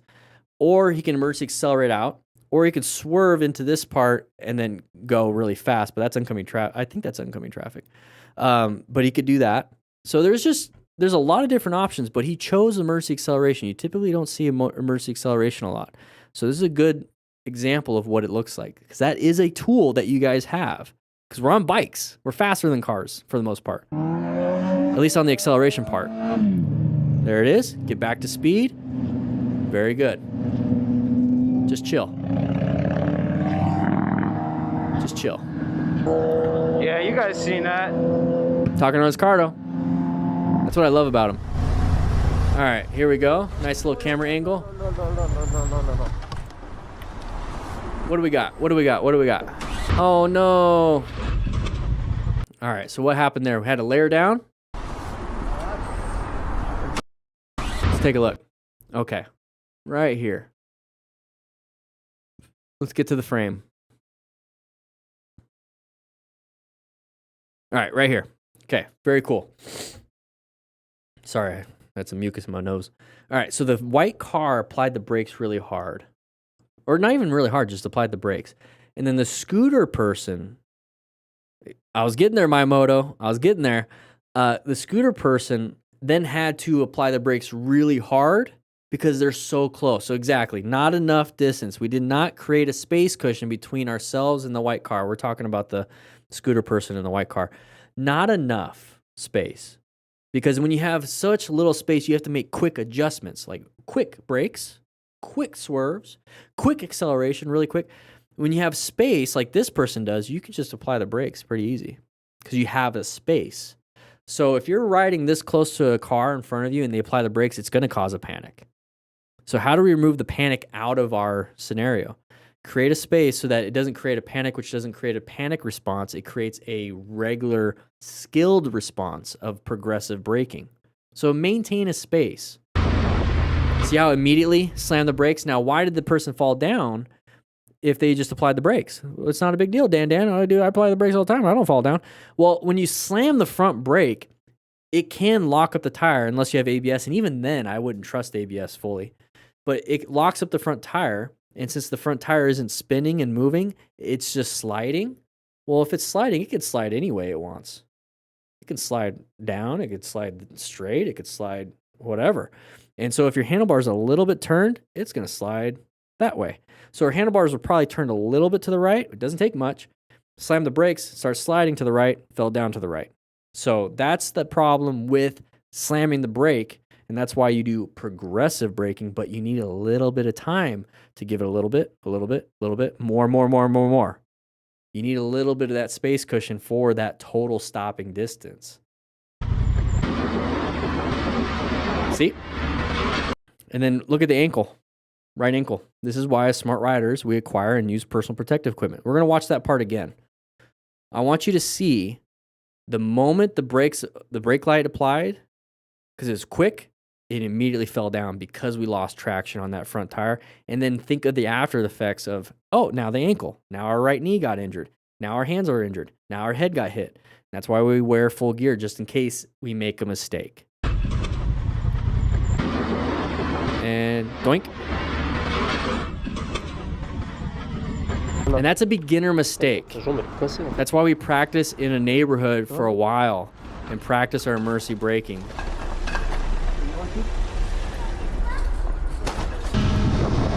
Green light for us, very good. We have pedestrians in the middle of the road. Oh, can't see much because of the sun. Be careful with that. Okay, they're not gonna hit you, so you're gonna move on. Watch out, another intersection. What's gonna happen here? Somebody's gonna pull out. Okay, good swerve to the left lane. Very good. Get back into our right lane.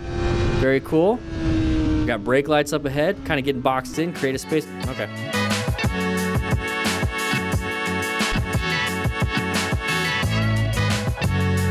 What's happening?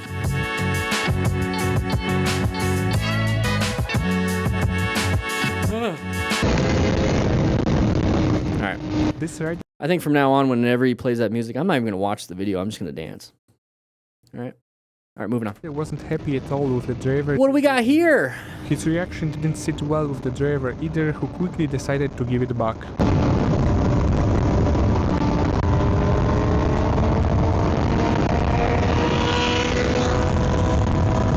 What? Motostars, what happened? What happened, Motostars? This rider wasn't happy at all with the driver tailgating him. His reaction didn't sit well because I couldn't see the car. Who quickly decided to give it back. So real quick, we regulate our emotions. Boom, solve this problem. A little tip, a little smart rider tip here. Let's go back just a little bit. Let's go back just a little bit. Okay, so I only ride with backpacks that has the chest strap. Okay, you guys probably weren't thinking of that. So the little chest strap that goes across, it has a little clip right here. I only ride with backpacks that have that because when he does the whole looking back, or when you do a head check, right? You're doing a head check like this. You don't want that strap pulling because it's going to start sliding. You don't want it pulling on your arm. Let's get the mic out of the way. You don't want it pulling on your arm. Okay? You want the chest strap to keep the straps where they are at. So you're going to see it right here. Driver tailgating him. His reaction didn't sit well. You see how the strap's wanting to fly off a little bit? You don't want your backpack falling off. My moto, it happened to me when I first started riding. Oh, there we go. It happened to me when I first started riding, is that I did have a regular backpack and it started to fall off. And I was like, oh, whoa, whoa, whoa. And you're having to do this when you're riding? No, that's not fun. So have a backpack that has the little chest strap and make sure you clip that. To give it back.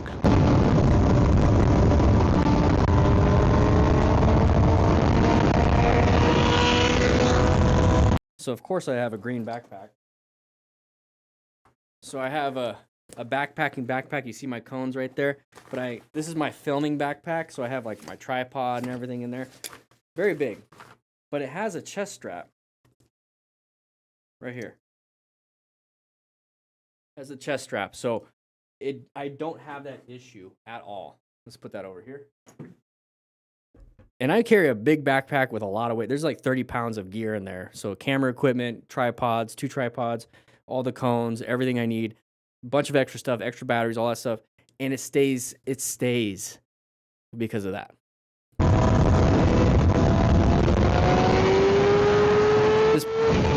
The emotion regulation, control it. Tailgaters are tailgaters. Not a big deal.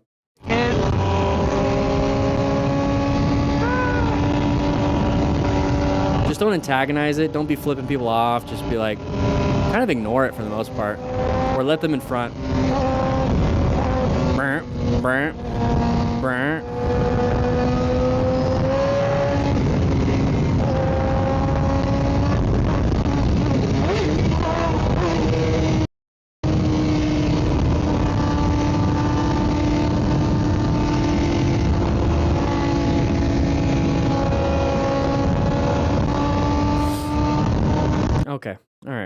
All right.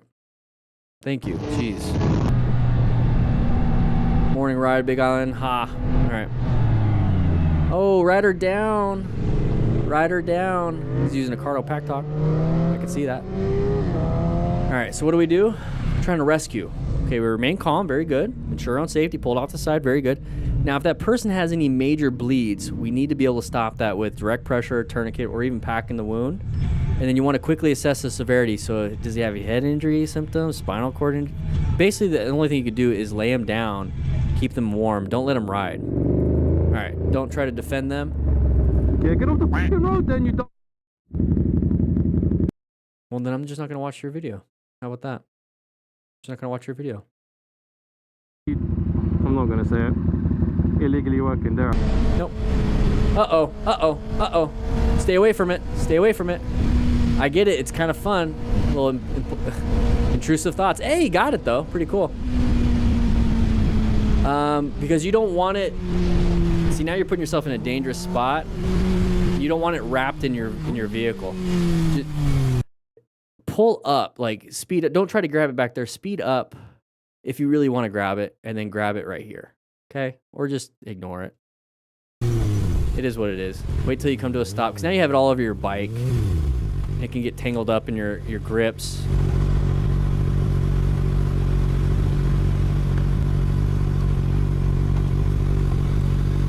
There you go.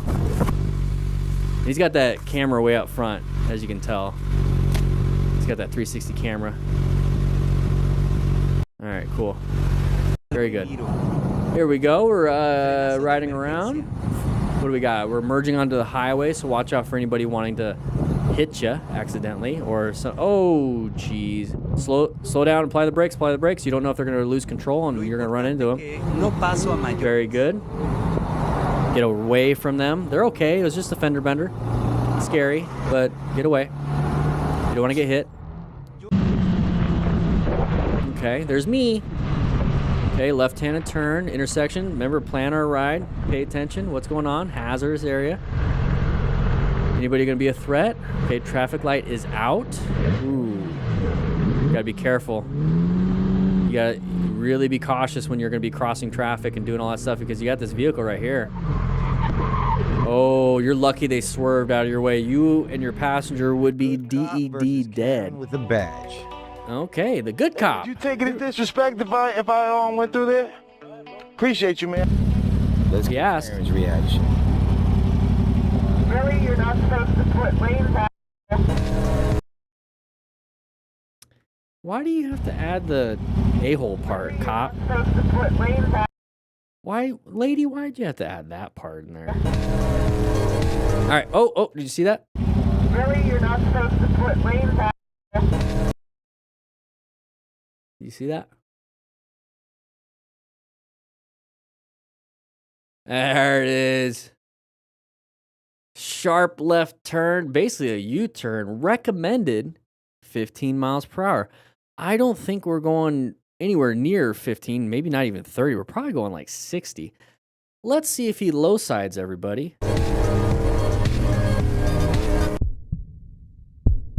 Oh, no. We lost traction, but we gained traction. So now we almost high-sided, but it knocked us to the outside. There's loss. That was the loss of traction right there. Amazing job. Amazing job. Because that, I'm assuming that's gravel. Let's take a look. He might have hit some gravel. You can't really tell the ground, but he might have hit gravel. So if you're just normally riding and hit gravel and you're able to keep it up, don't panic. Straighten up the handlebars or try to make it through the turn. So either try to make it through the turn, slow it down, or straighten it up, slow everything down, apply some brakes. So he did actually pretty good. And he needs to because he has no gear.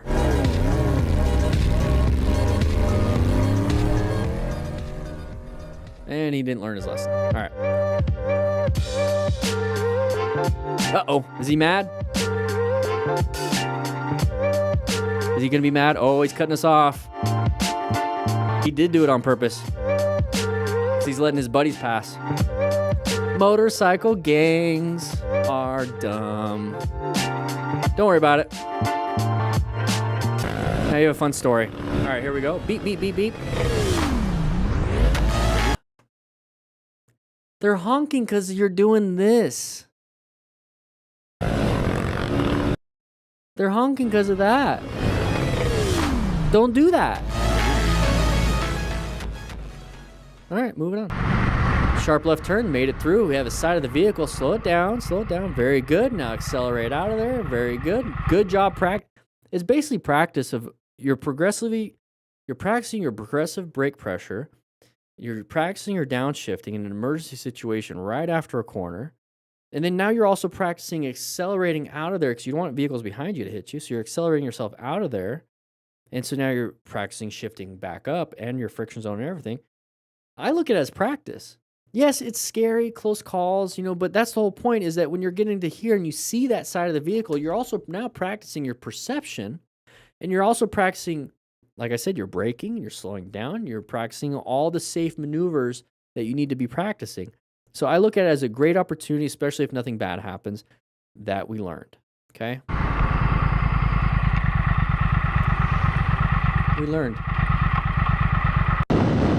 102 kilometers per hour, we're going about 60, not a big deal. Okay, we got double lanes here. We lost a little traction there. What happened? What happened there? We lost a little traction. Yeah. Something happened there. Could have been road debris. Nice little camera angle there. Beautiful view. We're looking around. Whoa, whoa, whoa. Took the wrong. They weren't supposed to do that, but good job recognizing that. They're not supposed to do that because the signs are pointed towards us. We're supposed to yield. They're not supposed to come out this way. Interesting. Or maybe we're on the wrong side of the road. Who knows? I don't know. It doesn't look like we are. We're in America. This is wrong for us. Yeah, that's what they were supposed to do. So they were probably used to doing right-handed stuff. Oh, watch out for the bear. Watch out for the bear. Okay, at this point, they go pretty fast. You're going to want to accelerate. Oh, yeah. He's like, I'm out of here. Practices U-turns. Good job. I'm pretty sure he's doing pretty good on the expert drills and the hard drills over here. So doing some practices. Make sure you guys grab one of these. Do a quick U-turn because you never know when a bear is going to chase you. He's out of there. With that said, hope you guys ride safe, be safe. Grab a slice of pizza. I'll see you guys on the next live stream. I guess I'll just see you guys later. Bye. I didn't know how to end that one. Anyways, yeah, that's pretty crazy. Pretty crazy. We got drills right here. But I got to get going. I got to edit these videos now. And I'm going to go for a nice little walk. And I'm going to relax a little bit. But while I'm doing that, I'm going to go ahead and let you guys watch a couple of these because these are the drills, some of the drills, the Zigzag. We're in the moderate section right here, the Zigzag. So if you want to grab a Smart Rider drill booklet, once again, it's 20% off. Links in the chat right there at the top. It's pinned. It's also in the description. And yeah, I'm going to be heading out. I'm going to have this set up. I'm going to go ahead and take the elevator real quick. And I'll see you guys later.